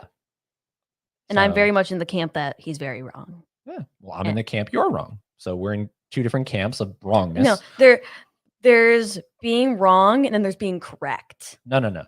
See, there's being wrong and then there's being correct. That's how it is. And that's how it shall be. So she liked it. I did not like it. And I blame that on whoever decided, let's not make a dub. Unless there is a dub, and then I have to do a critical reappraisal. And you could do that without me because I read it just fine. I've been reading subtitles for well over a decade, so I know how intonation works. And I also read books, which he doesn't. There you go. And so see, now what I'm gathering from this is because I don't read, yes, you're telling me that I need to, I'm not worthy of some other types of art. That's what that tells me right there. I'm just saying that because I choose not to read, I now have to suffer with watching a movie. And that's not right. I should have the option, whether you like the option or not, I should have the option of being able to put on a dub and enjoy the movie with no words on the screen. I think there should be a dub for people that... Did the people who watch this in the native foreign country, whatever, did they watch it with words on the screen? No. I do. What I'm saying is, did you have hearing problems? Did they watch? No, they don't. Well, you're not supposed to watch a movie with words on the screen. You're not supposed to. That's not what it was. Learn the language. So make a dub. Learn the language. And what does that do? It creates jobs. I feel like it makes jobs. The only people who should be watching the dub are people who are legally blind. No. Or like. Anyways, we're moving on. Ladies and gentlemen, boys and girls. Parasite's a masterpiece. This is the movie that started me actually writing reviews. So if you want to follow me on Letterboxd, I write reviews now for all my movies. They're kind of funny. But ladies and gentlemen, boys and girls, we watched Barbenheimer. We went to the theaters. We supported. And this movie, I don't know. I'm excited to finally talk about it because we did a video, not necessarily really talking about how we felt. We were, reading other reviews. This movie is amazing. This movie is 1,000 times more than I ever thought it was going to be. She is everything. She's everything. He's just Ken. Greta Gerwig, I am now officially a fan of. This is a 5-star movie, in my opinion. I can't wait to own this on physical media. I'm picking up the Steelbook. Uh, I am just through the moon about this movie, and it's based on a Mattel plastic doll. From the 50s. So Margot Robbie, my beloved. anybody that doesn't like this movie, you're entitled to your opinion. But you're wrong. I don't understand the Ben Shapiros of the world. I don't. I don't think anybody does. This is a satire. This is so it's filled with satirical stuff. If you can't understand that, that's unfortunate. Go away. I would love you to maybe give it a critical reappraisal. I love saying that. It makes you sound I saw smarter that than on you are. a great channel that I'm trying to get here on this channel, the Misfit Pond. Shout out to the Misfit Pond. Critical reappraisal. So maybe that's what you need to do. Maybe you need to let the hype die down. Maybe that's what it was. It was the hype. Yeah, I think there's a lot of that. Like, I definitely think there's a lot of people who are like, it's so popular right now that because there's if you actually like go to our video of us reading reviews on this movie, there's a lot of people who are like, haven't seen it, gonna dislike it anyway. Yeah. Like, haven't seen it, half a star. Who like are just hating it to hate it because of the hype. And just hating it because it's Barbie. Yeah. And like, you know, like, is the target audience women? Sure, because that's what the doll was made for. But shut up. That doesn't like yours. Here we go. Your whole argument about limiting your demographic, just be more open-minded. Hello. yeah, but that's with what's on the screen in terms of the movie itself. Be more open-minded. Reading subtitles has nothing to do with being open-minded. Languages. It's just I want to enjoy the movie without having to read. This, yeah, be more open-minded. Don't go in with preconceived notions. I'm pretty sure I didn't see a single trailer for this movie. I was just going based off of Barbenheimer. All I saw was Margot Robbie's feet. And this movie made it in my top 100. This is a masterpiece. This is unfortunately going to get a sequel, and I'm very upset about it because it doesn't need one. Even if Greta comes back with Noah Baumbach, who I found out recently they're like a thing. They're not just coworkers. They're conflict of a interest. real thing in real life. So that's awesome. Even if they come back and write and everything, it's just I don't know. And you could argue that, well, the first one, Barbie, they just wanted to make money anyway. But it's smart. You know, this is an incredibly smart film. Like Greta, she is wonderful. Like, because I've seen people talk about the test screenings of this like several months before release, and them actually, you know, with Amy Schumer. Was she ever test screened, or was just rumored? She was on the potential. Like, she was never filmed. Can you imagine that, everybody? Replace Margot with Amy Schumer. I would literally throw up, like projectile vomit. And who was Ken? Oh, I don't know. There was somebody. Like, I heard also Gal Gadot. Gal Gadot a little better. No, it's my Margot or nobody. But I can see Gal Gadot. I can't see Amy Schumer. No offense to Amy Schumer. Full offense to Amy Schumer. Amy Schumer, I hate her. Maybe as the Kate McKinnon character, but Kate McKinnon Barbie. was great. Kate McKinnon was almost scene stealing. We love Weird Barbie. Yeah. That we call her behind her back, but also to her There face. is not a single miscast person in this freaking movie. And a great point. This is a Mattel movie with Mattel featured in the movie. And everybody that represents Mattel are morons. And that is amazing that even happened. Well, it was funny because like people were talking about like what's been added or taken away since the test screening. And one thing that was added, and I don't know who really dictates that. Maybe it is Greta. I don't know. And when they actually show Mattel, it's like the narrator's like, we'd like to thank Mattel for allowing us to use them in this. Someone drops an F-bomb and it gets bleeped out with Mattel's logo over their mouth. That wasn't originally a thing. She actually said motherfucker. Like, but in the test screening. But upon Oh, theatrical release. it was so much better that way, putting the Mattel beep over it. That was great.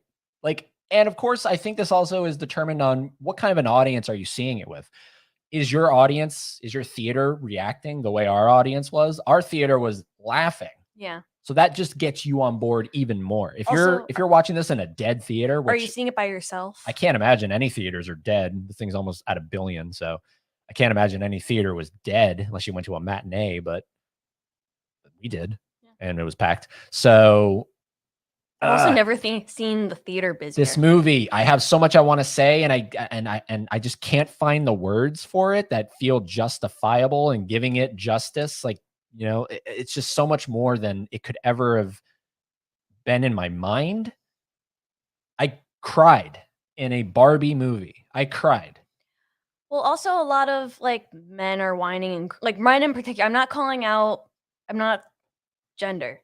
A lot of like Ben Shapiro's are running, screaming, crying, and throwing up because it's like this movie claims to be super feminism, but in the process they are putting down men, and my masculinity is suffering.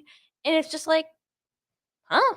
You're letting a movie about Barbie dictate how you feel about yourself? But because this movie was written by a man and a woman, this movie equally hates men and women. And it even kind of shows because in Barbie land, it's all about the women and the guys are on the back seat. Then you come to the real world and it's all about men and the women are on the back seat. So it's equal.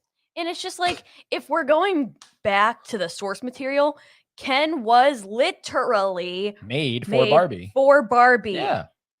So like his character doesn't even have a character. It's just be Barbie's arm candy. Yeah. Like, that's oh my god! Please watch this movie. Please, please, please watch this movie. Michael Cera was great. John Cena was great. Dua Lipa was great. The soundtrack is great. America Ferrera. Oh man, I forgot about you, but I guess you're back now, so that's great. Yeah, she has a great speech that I have saved in my phone on like different images, like that whole like it's so impossible to be a woman, like and it's true. No, it is, and I'm a man. And I was like, and I was like, empathize. And I was like, yeah, I empathize. I was like, or sympathize, whatever. Whatever the word is. I thighs. You thighs. I was like, yeah, I get it. You know what it is? It's difficult being a human. It's difficult being a human. And then I'm getting into spoilers. But it's an amazing movie. Check it out. Now, of course, with Barbie, if you did the double feature, comes an Oppenheimer. And this, to me, I mean, look at this. This is amazing. Yeah. This is phenomenal right here. But just not for me. 3 hours, let's make a bomb. 67. Wow. 3 hours, let's make a bomb. Not for me. I objectively understand this is a great movie. I objectively understand why people are walking out of the Barbenheimer double feature going, Oppenheimer. It's literally on 67. Barbie wasn't even on the thing. Yeah, I get it. I get it. I get it.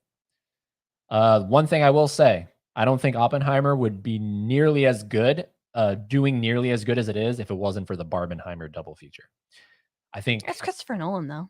It is, but it's doing really good.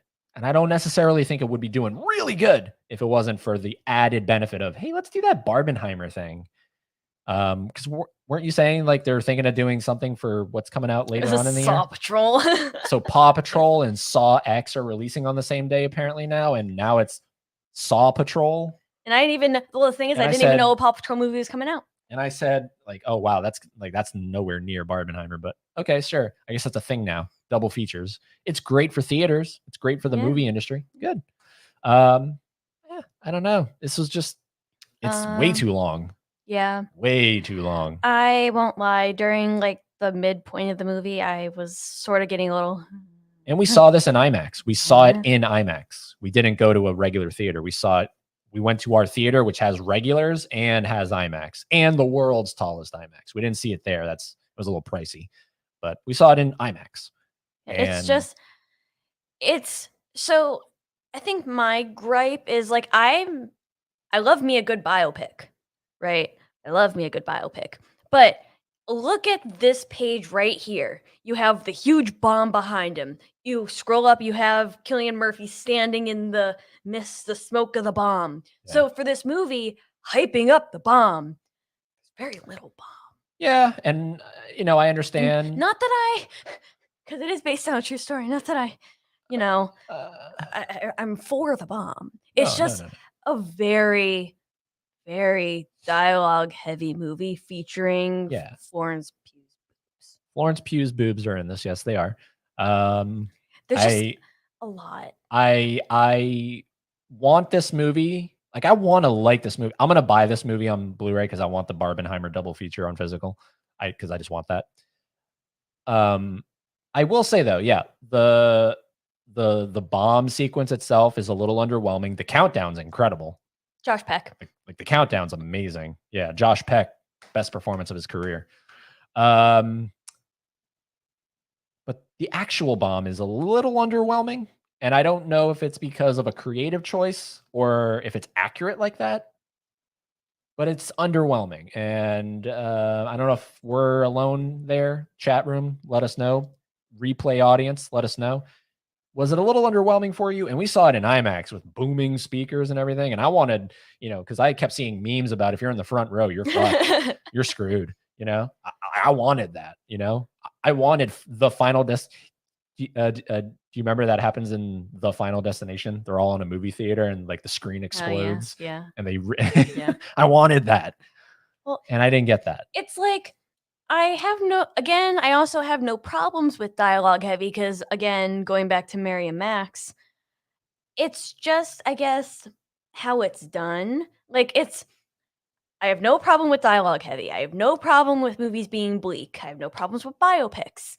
It's how you balance all of those. There were points where it felt like if I wanted to know all this, I could have just read the Wikipedia article and gotten the same amount of thrill.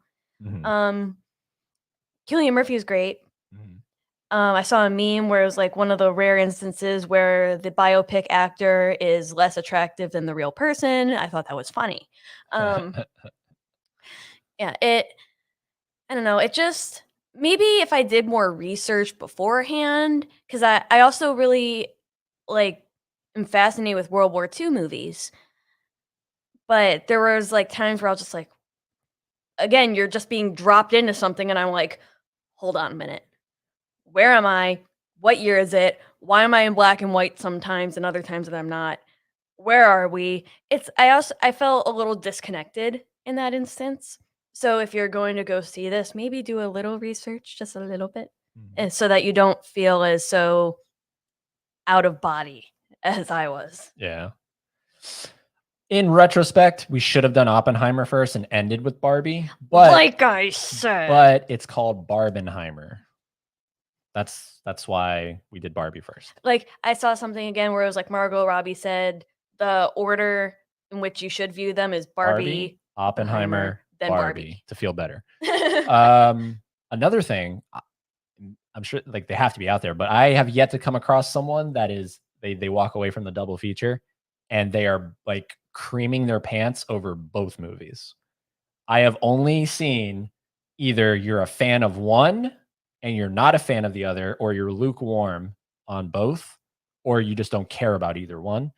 I have yet to see someone that is creaming over Barbie and creaming over Oppenheimer. I've yet to see Come on, someone guys, like that. show us the double cream. I have yet to see it. Where's the double cream? We need like something. It has to exist. Yeah, out of like a million I mean, people. the way I am about Barbie, like I have yet to see that with Oppenheimer and Barbie at the same time.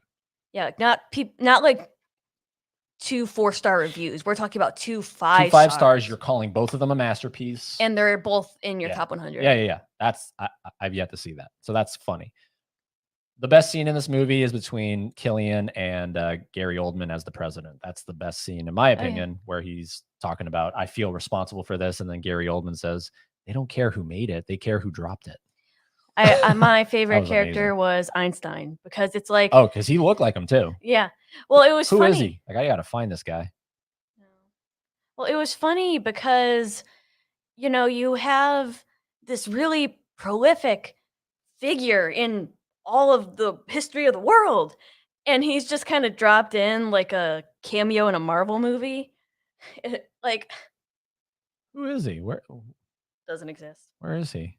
Doesn't exist. Wow, one of the Safdies was in this. Like the directors of Uncut Gems. Wow. As an Edward. Stacked cast though. Oh, I heard it be called a bunch of celebrity cameos.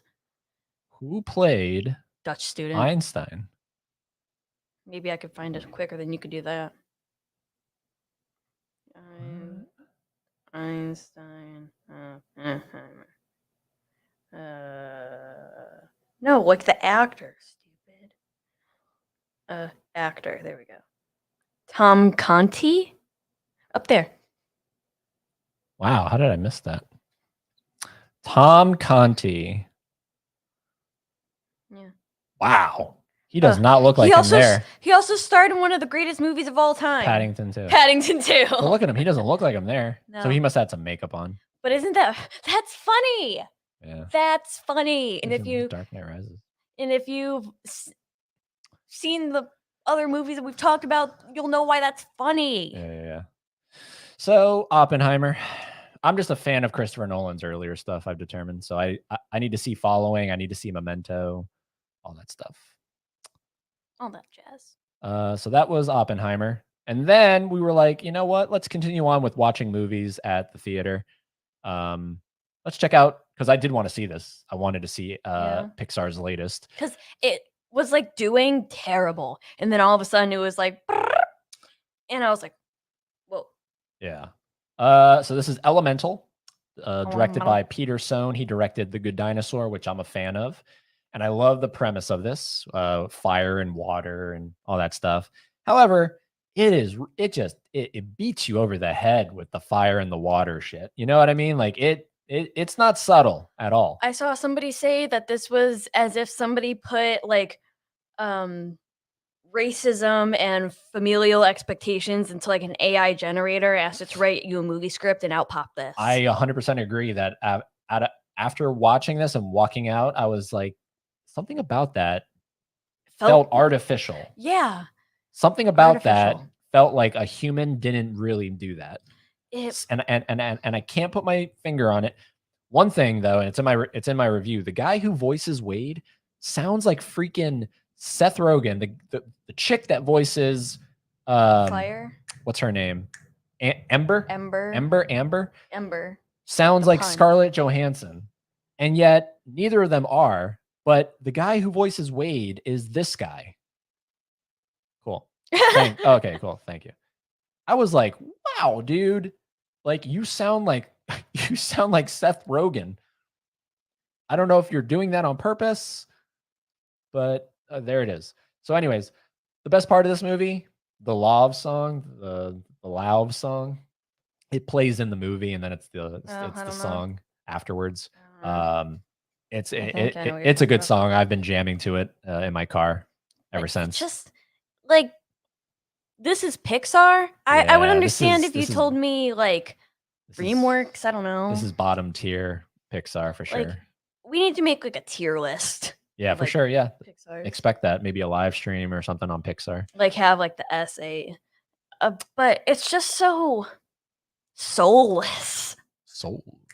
It has no soul. It literally has. It's nothing. It's so surface level. Yeah. There's no heart to it. Nothing. Good intentions. Beautiful animation, like the fire animation. Yeah. Wade is a little weird. And he is. I think Wade is why I feel like this movie is artificial. I think Wade is why I feel like the movie is artificial, from his look to how he acts to the voicing. Everything doesn't add up with Wade to me. John Lasseter is throwing up at the moment. It's so bizarre. And Peter Sohn, I mean, look, I'm a fan of The Good Dinosaur. I think you're the only one. I think I am. So I would so rather watch Good Dinosaur over Elemental. Good Dinosaur made me cry. Elemental did not. Because spoilers, although we won't say too much. Don't spoil. It's too new. At the end, we were hoping for a certain outcome, and we were like, oh, maybe. And in the back of my head, I was like, they're not doing that. They're not doing that. Because I mean, look, they've done some ballsy things before. They have. But it was like, of course. Of course they wouldn't. Of course there has to be a happy ending. Yeah. So Anyways, good song from Love, however you say his name. What else did we watch after that? Oh, well, before that, I just did it in the wrong order. Every Pixar movie comes with a short, and we got Carl's Date. Carl's Date. And I enjoyed this more than Elemental. I'm just saying. New Adventures, same Wingman. So I've seen a lot of people that say they would have wished this was a prequel with Ellie, like seeing something before she passed away. In my mind, though, we kind of saw all that. Yeah. We saw all that in Up. We saw how they got there. So I'm happy that it's a sequel in a way to Up, and Carl's trying to move on.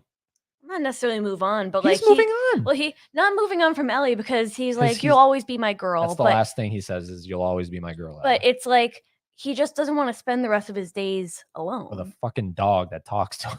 Like, it's not necessarily moving on; it's moving along. New adventure.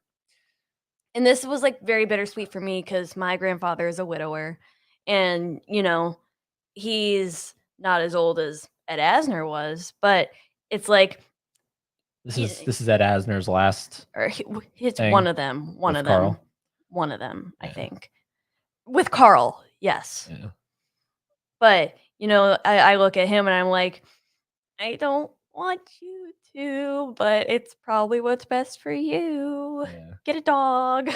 It was cute and it was heartfelt, and it hit there's similar musical cues and everything. It knew what it wanted to do, and it did it very well. You'll always be my girl. You'll always be my girl, Ellie. You'll always be my girl, Ellie. Good stuff. Good stuff. Way better than Elemental. Just saying, right? I didn't like Elemental, did I? No.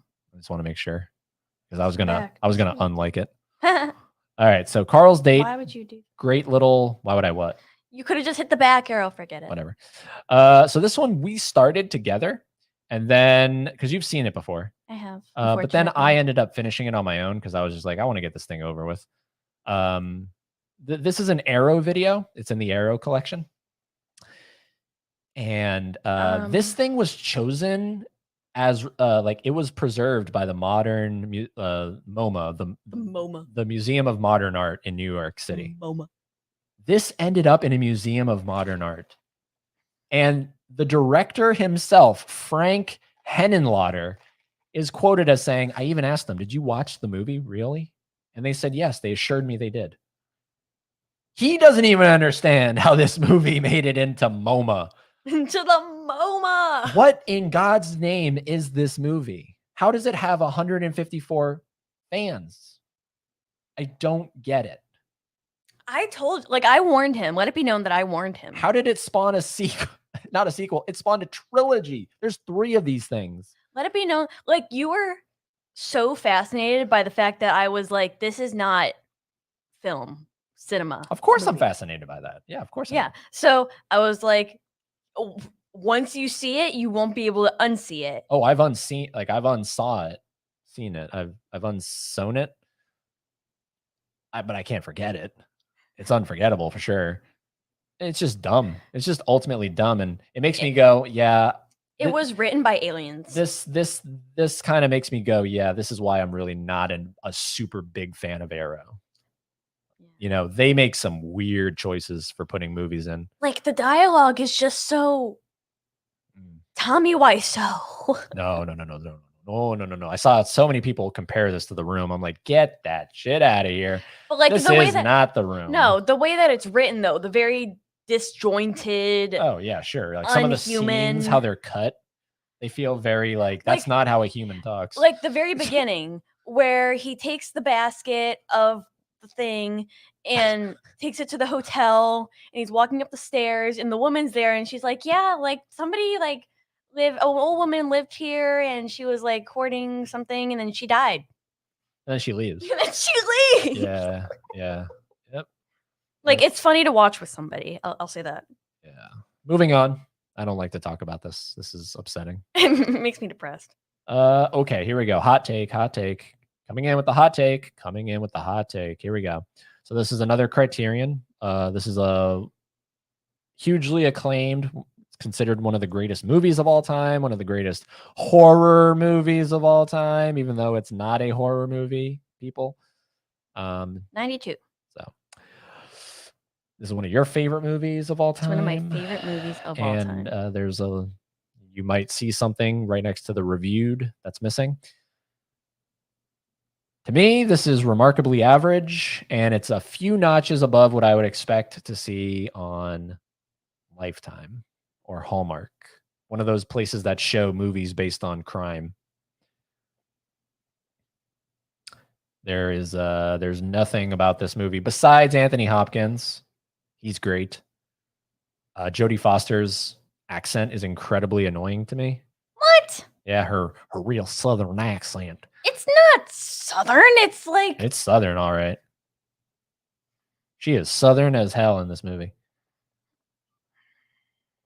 I look, when you go into a movie that's lauded the way this movie is, right? That's lauded, lauded, right? allotted.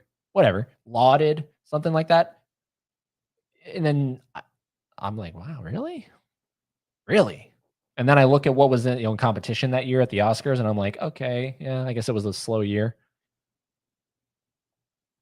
I don't know. To me, it's remarkably average because of the hype this thing has and how average it is to me. I didn't leave the movie going, whoa, oh, sure. Like it didn't do anything. And 92. you know what? We've just determined that this episode is very much Eddie being wrong. Would you like to add anything? I can't say anything that already hasn't been said. It's one of my favorite, like my top 10 favorite movies of all time. It would be in my Letterboxd top 4 if it fit the color scheme that I have in my Letterboxd top 4. Better go patron to change poster. Whatever.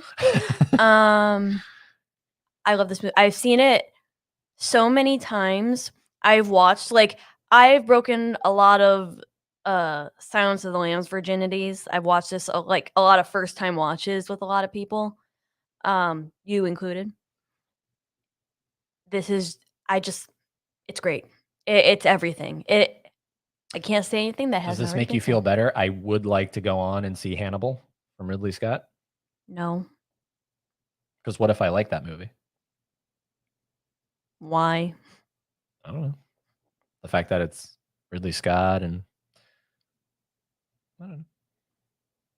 Someone liked it. Wasn't me. Oh, okay, wait, I think it was me. Continuing on with the criterions. Ladies and gentlemen, God, what a killer month we've had. Killer month. One of my Mount Rushmores is Spike Jonze. Love her. And I saw yet another masterpiece from Spike Jonze. I saw yet another masterpiece from Spike Jonze. No, you said I loved her. I said who? Oh, I gotcha. Being John Malkovich, from Charlie Kaufman, the writer, and Spike Jonze, the director. Bravo, 5 stars, masterpiece. Love this movie. We watched a lot of lesbians this month. Yes, a lot of les. There's a not complaining. You and I busted out laughing at a scene in this movie involving John Malkovich at a table eating his dinner, minding his own business, and some guy walks up to him and he says, "Don't say it." I know. He says, "Man, you're that guy that played the R word," but he says the word. Yeah, and he's just eating his dinner. He just comes up to him. He goes, "Hey, you're that guy that played that R word," and then he just keeps going on and he keeps dropping the R word. And you and I just were like, it's rare that a movie makes me laugh out loud. Yeah, like sometimes it's like, I laughed out loud. And I laughed out loud in Spike Jonze's Her, where he's playing the video game and he talks to the character. And fuck you, shithead, yeah, fuckface, fuckhead. And I remember laughing out loud at that moment where he's like, "Fuck you, shithead, fuckface, fuckhead." He's like arguing with a little like fucking computer so thing. Many words, and they all go So together. Spike Jonze has a sense of humor. He has but like his movies have a knack, I've determined. Hopefully adaptation does too. And Where the Wild Things Are, for making me literally laugh out loud. But man, what a wild concept of a movie. What sort of drugs do you have to be on? We got to talk to Charlie Kaufman, man. Like, who sits there in a boardroom and goes, I got it? I got it. Let's be John Malkovich. Like, have you ever wanted to meet John Malkovich? No. No, you want to Be him, don't you? John Malkovich. And then, this doesn't give anything away, John Malkovich enters John Malkovich. Good God. It is, please. The Malkovich-averse. In all the Criterion videos I watch, I don't see a lot of people talking about being John Malkovich. Why not? You know what I mean? Like when they're at the store and they're pulling things off the shelf. Very rarely do I see someone pull being John Malkovich off. And I always see it in the background. I'm like, have you seen it and you just don't like it? Have you not seen it and you need to see being John Malkovich? Career bests from everybody. John Cusack, amazing. John Malkovich, amazing. Incredible. Cameron Diaz, I've never taken her seriously. Like, I've never seen her as someone other than just Cameron Diaz. She's someone other than Cameron Diaz in this movie. Catherine Keener from Death to Smoochie, from The 40-Year-Old Virgin. She's amazing. Charlie Sheen. Okay, Charlie Sheen. Yeah, he's just Charlie Sheen. Balding Charlie Sheen. God, this movie's great. I'm gonna this. I've had a hard time figuring out my recommendation for the month because we've seen a lot of bangers. So this was a contender. Just saying.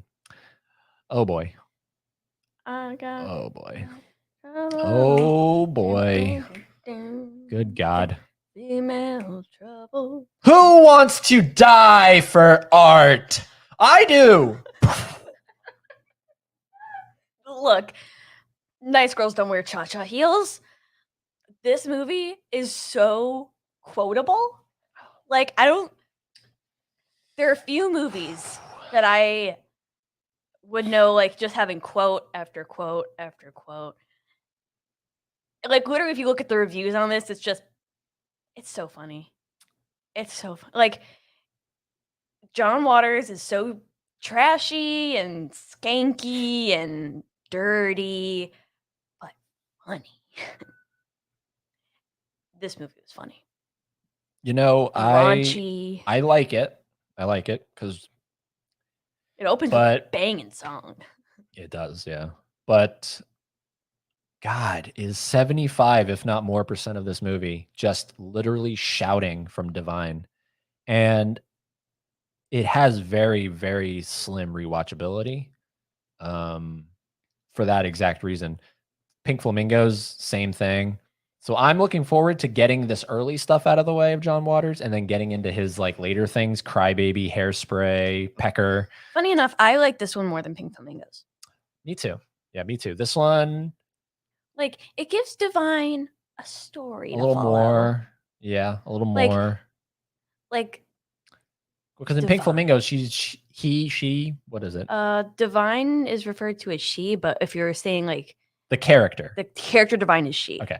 So the character in the movie, she, in Pink Flamingos, she just wants to be the filthiest person alive, and that's all she wants to do.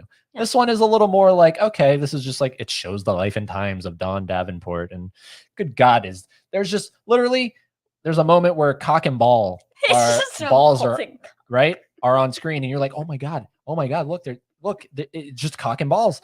And then John Waters knew he knew you would say that. He knew a lot of people would say that. So guess what he does? He makes it bigger. He cuts closer and closer to the cock and balls. So the cock and balls are just filling the screen. There's just a cock and a ball right there on the screen. No jump rope within 10 feet of me. Yeah. And then what was your favorite thing? I told you to play Car Crash outside or something. There are funny moments in this movie. Taffy. She comes inside and her daughter's playing Car Crash in the living room or something. I told you to play car accident outside. Yeah, and she goes, I thought I told you to play car accident outside. It's what is it? Irreverent humor? Yeah, it's very irreverent. Why is she playing? But please, if you have a headache, do not watch this movie. A lot of this movie is just endless amounts of shouting. Play car accident outside. And I just have to name drop Dribbles. Dribbles. Dribbles is iconic. Tribbles. So yeah, but my favorite part is, who wants to die for art? I do. I laughed out loud. Some random guy just jumps up from the audience. I do. So funny. It is so funny. I think it's in my review like here. it is. This movie is like a car accident. Yeah. It's like you just can't look away. Can't look away. These are later reviews I wrote. But this is the last movie we watched. Lesbians. Okay, they're not lesbians. They are lesbians. Okay, whoever has seen Thelma and Louise, taking the little thing that happens at the end of the movie, girlfriends, put that away, okay? But then also take it back out and let's talk about that as well, because that does not mean anything. These are not lesbians. Girlfriends. They're girlfriends. Okay, yeah. They're friends who happen to be girls. Happy Girlfriend's Day to Thelma and Louise. But someone said get a life, so they did. This movie I'd always heard a lot about. This is my mom loves this movie, I believe, right? If you're watching, Mom, let me know. And it's amazing that it's from Ridley Scott, because this does not feel like something Ridley Scott would make. He's much more known for that sci-fi, Alien, Blade Runner, Alien Covenant, all that stuff. Thelma and Louise, though, great addition to the Criterion Collection. Phenomenal casting from Susan and Gina. Yeah, now this is Susan Sarandon's Uncut Gems. It's great stuff. Michael Madsen's great in here. You got freaking Harvey Keitel. Both of them are in Reservoir Dogs. Do you remember that? It's been a minute. Michael Madsen's the guy. So Michael Madsen plays Susan Sarandon's boyfriend, the one that like comes and like gives her the money. In Reservoir Dogs, he cuts the guy's ear off. Yeah, okay. Brad, you see Brad Pitt's abs. Yeah, Brad Pitt is good in this movie, and I'm not a super big Brad Pitt fan. No, but my boy Shooter McGavin is in this movie, and he's amazing. That's all I got to say. I love Christopher McDonald. He's so good at playing a scuzz sucking piece of shit. Yeah. Shout out to Dave McCrae. That's his like scuzz sucking piece of shit. When they call you, make it sound like you're happy, or like you missed, her and you want to hear her, and he's just like. So he's typically very abusive toward her, or just like very angry or upset anytime. So if she calls, he's like, "What?" Right? So the police are like, "Yeah." So the police are like, be nice to her. Women love that shit. Yeah, make it sound like you missed her. And then he picks up so she calls and he picks up the phone. Hey, and she hangs up. Yep, the cops are there. That was amazing. The ending. I always knew about the ending. I always knew how this movie ended. I forgot how exactly it played out, but I knew what happens. And I got teary-eyed, and it would have made the tear come out of my eye if it was just a little longer. Yeah. If it was just played out a little bit more. If it was just, instead of and give me some more as they're going, right? Give me some just, I don't know, flashbacks to the movie. I don't know, some deleted scenes. More music. Oh, Hans Zimmer. No one talks about Thelma and Louise from Hans Zimmer, but man, great score. Yeah, just the ending should have been a little bit longer. Just a little bit longer. This is like, man, God forbid women do anything. Yeah, that's what you were like. That's my review. God forbid women do anything. But they're not lesbians. They are not. They lesbians. Are girlfriends. They are not lesbians. They are girlfriends. There is no attraction whatsoever. Both of them are with men, and they, a little bi in there. Everybody's just a little bit bi. So at the end, there's a peck, right? There's a peck. They love each other. Well, because what is about to happen 5 seconds later? They love each other. But man, that God, they really missed the mark, because that is a powerful ending. That's a powerful ending. Let's keep going. And it just ends. Yes, I understand what happens. I can fill the dots. I'm not talking about that part. I'm talking about going up to. Give me more slow-mo. Give me more deleted scenes from the movie that I didn't see. Flashback. Something. I don't know. This is Girl Boss, the movie. Anyways, great movie. Great addition to the Criterion Collection. Yeah. For, I guess, Ben Shapiro's out there who would be like, if you hate men, you'll love this movie. Yeah, right. Yep. So I don't know what my favorite Ridley Scott movie is. I'm not a big Ridley Scott guy, I just but like saying his name. yeah. Well, you know his brother's Tony Scott, who did Taking a Pelham 123, Top Gun. Yeah, but he doesn't have a cool name. Well, yeah, Sorry, Tony. Tony never really reached the acclaim that Ridley did. Like the name Ridley. Yeah, that's cool. Ridley. So there we go, everybody. That is everything we watched. Let's get rid of that. I could do a little speed run of my watches without you. Oh yes, sorry. Yeah, so speed run. Speed run of my watches without Edward. I watched Wes Craven's People Under the Stairs. Been meaning to watch that one since I think people were talking about Scream 6. Okay. And I was like, oh, I need more Wes Craven in my life. Great movie. I also watched Crimson Peak. Love that movie. Guillermo del Toro has yet to disappoint me. Is that Peak, Guillermo? It's up there. Guillermo del Toro has yet to disappoint me, but I still have yet to see Pacific Rim. I also watched Criterion Sisters from Brian De Palma. Also a good movie. I really loved Margot Kidder in her French accent. Beautiful woman. I watched Buster Keaton's Our Hospitality. Didn't care for it, surprisingly enough. It was very slow. It took me very long to actually finish it. And then the one I want to talk about the most, because we watched Oppenheimer, I saw a lot of people talking about this movie called Barefoot Gen. And this movie does not get talked about enough when it comes to World War II movies. Maybe it has to do with the fact that it is animation, but you see a lot of people talk about Grave of the Fireflies. Don't see a lot of people talking about Barefoot Gen. Grave of the Fireflies is Studio Ghibli, and that's probably why. This movie is horrific. We watched Oppenheimer, and obviously that has to do with the bombing, like that bomb that was dropped onto Hiroshima and then Nagasaki. And this movie shows that. It shows, like, Oppenheimer tells you about what they did. This movie, if you were to pause it right then in Oppenheimer when they say they bombed Hiroshima, and then you play this movie, it's a direct continuation. It even shows the exact point, like geographically correct on a map where they drop it. And it is horrific.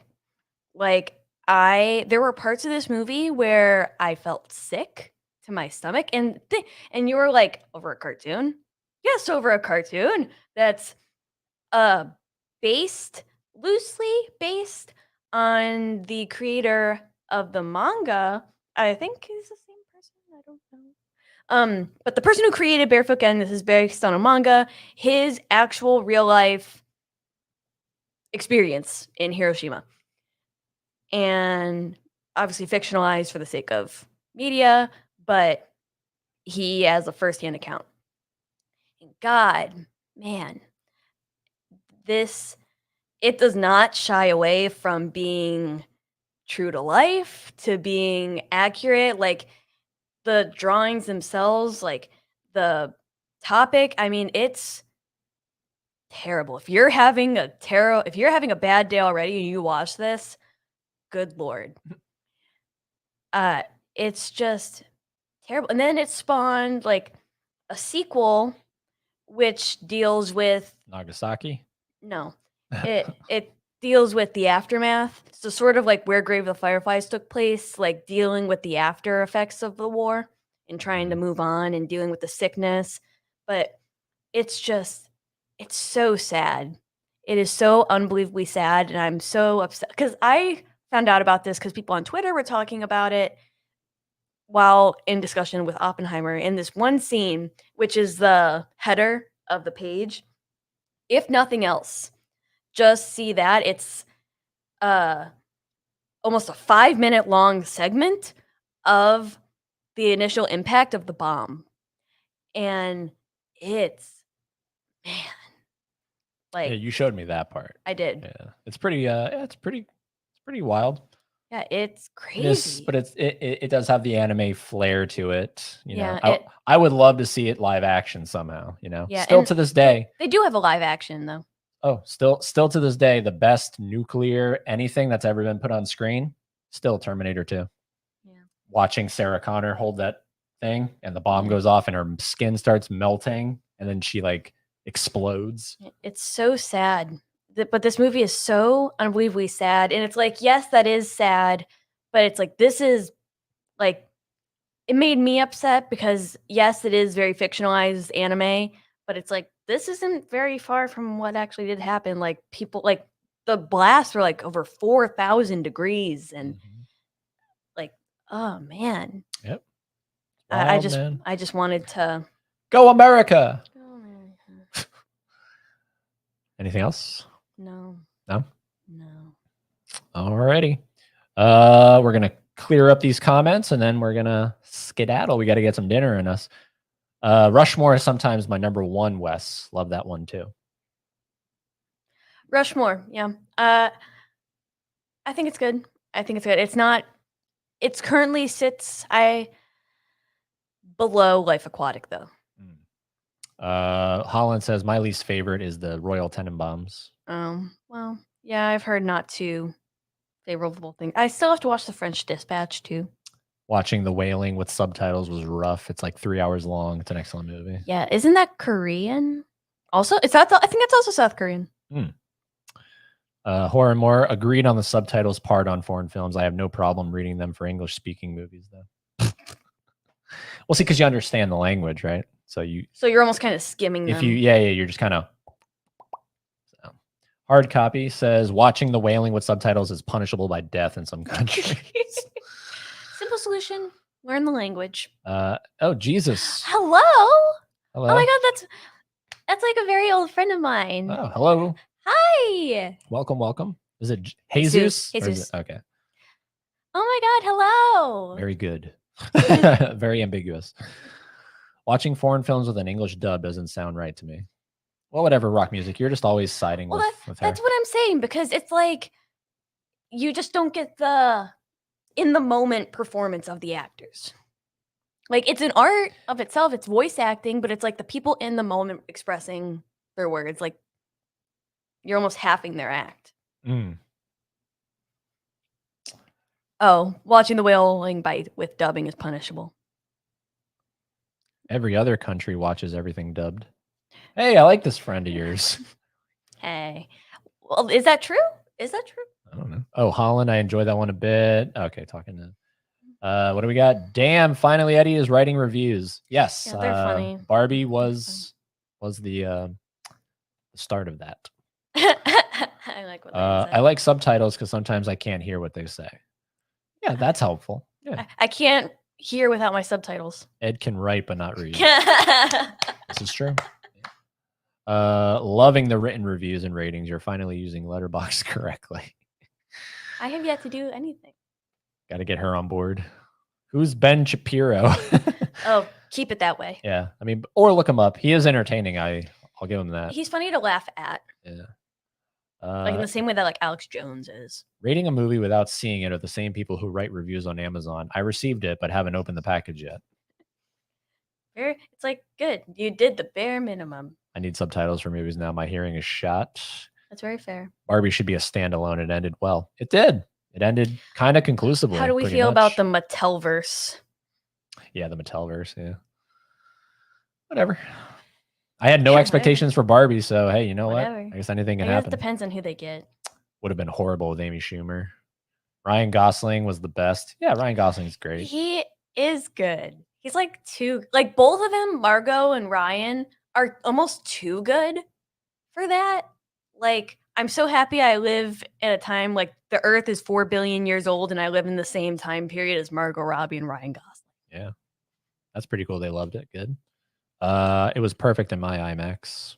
You are Knuff. You are Knuff. I liked Oppenheimer a lot, but I always need 2 watches with Nolan. Yeah, I feel like I have to. You want to watch people cream so bad. Double cream? No double cream. Not even a single cream. Not even a single cream. Our friend Garrett is a big creamer. Ooh, Garrett. I'll believe it when I see it. Yeah. Robert Downey, he was great. Yeah, he was great. Shout out to Ken. Shout out to Ken. Ken? Like My Barbie Ken or grand- your grandfather Ken? I don't know. Both. Basket Case is funny. It's terrible. It's I don't, funny to I don't laugh even think it's at. fun.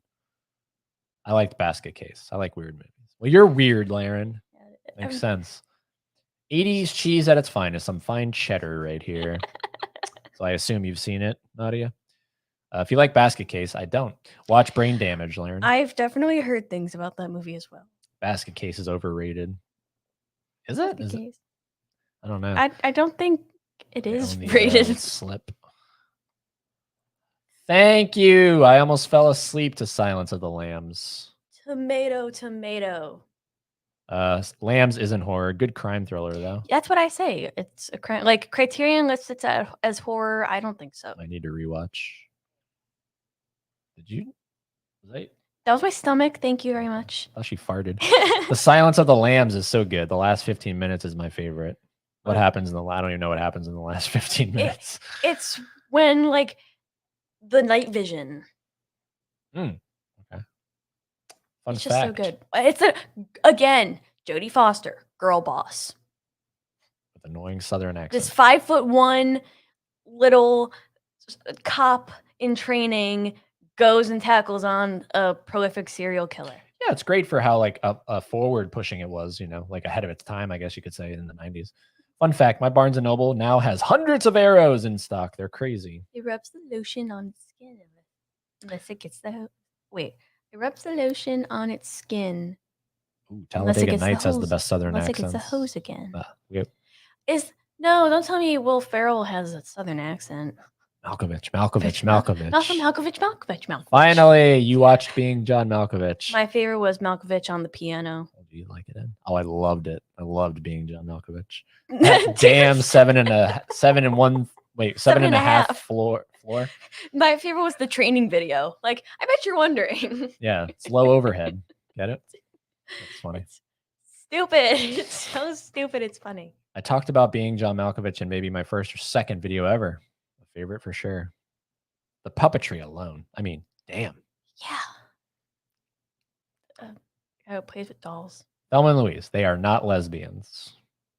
Tomato. Barefoot Gen is such a good movie, and yes, it is horrific. Haley, did you watch the part 2 movie? I have to. I kind of had to let that simmer in my stomach first. Well, what happens after is even sadder. Tell me about it. Wow, great note to end on. Tomato. Well, a lot of cameos coming in this stream tonight. Cameos, a little. What is that avatar? I'm just noticing that your profile picture is palm trees. Oh. Like get a selfie in there or something, or be like Laren and get like a Reese's wrapper or whatever. Well, Caitlin, you came in right as we're wrapping up, but it's whatever. We'll see you on Friday. So yeah, that's everything we watched in the month of July. Stacked. August has a lot to compete with. I don't know it's going to reach those levels, but you never know. So what is your? Oh, that's right. Yes. What is the recommendation? I'm actually kind of stumped.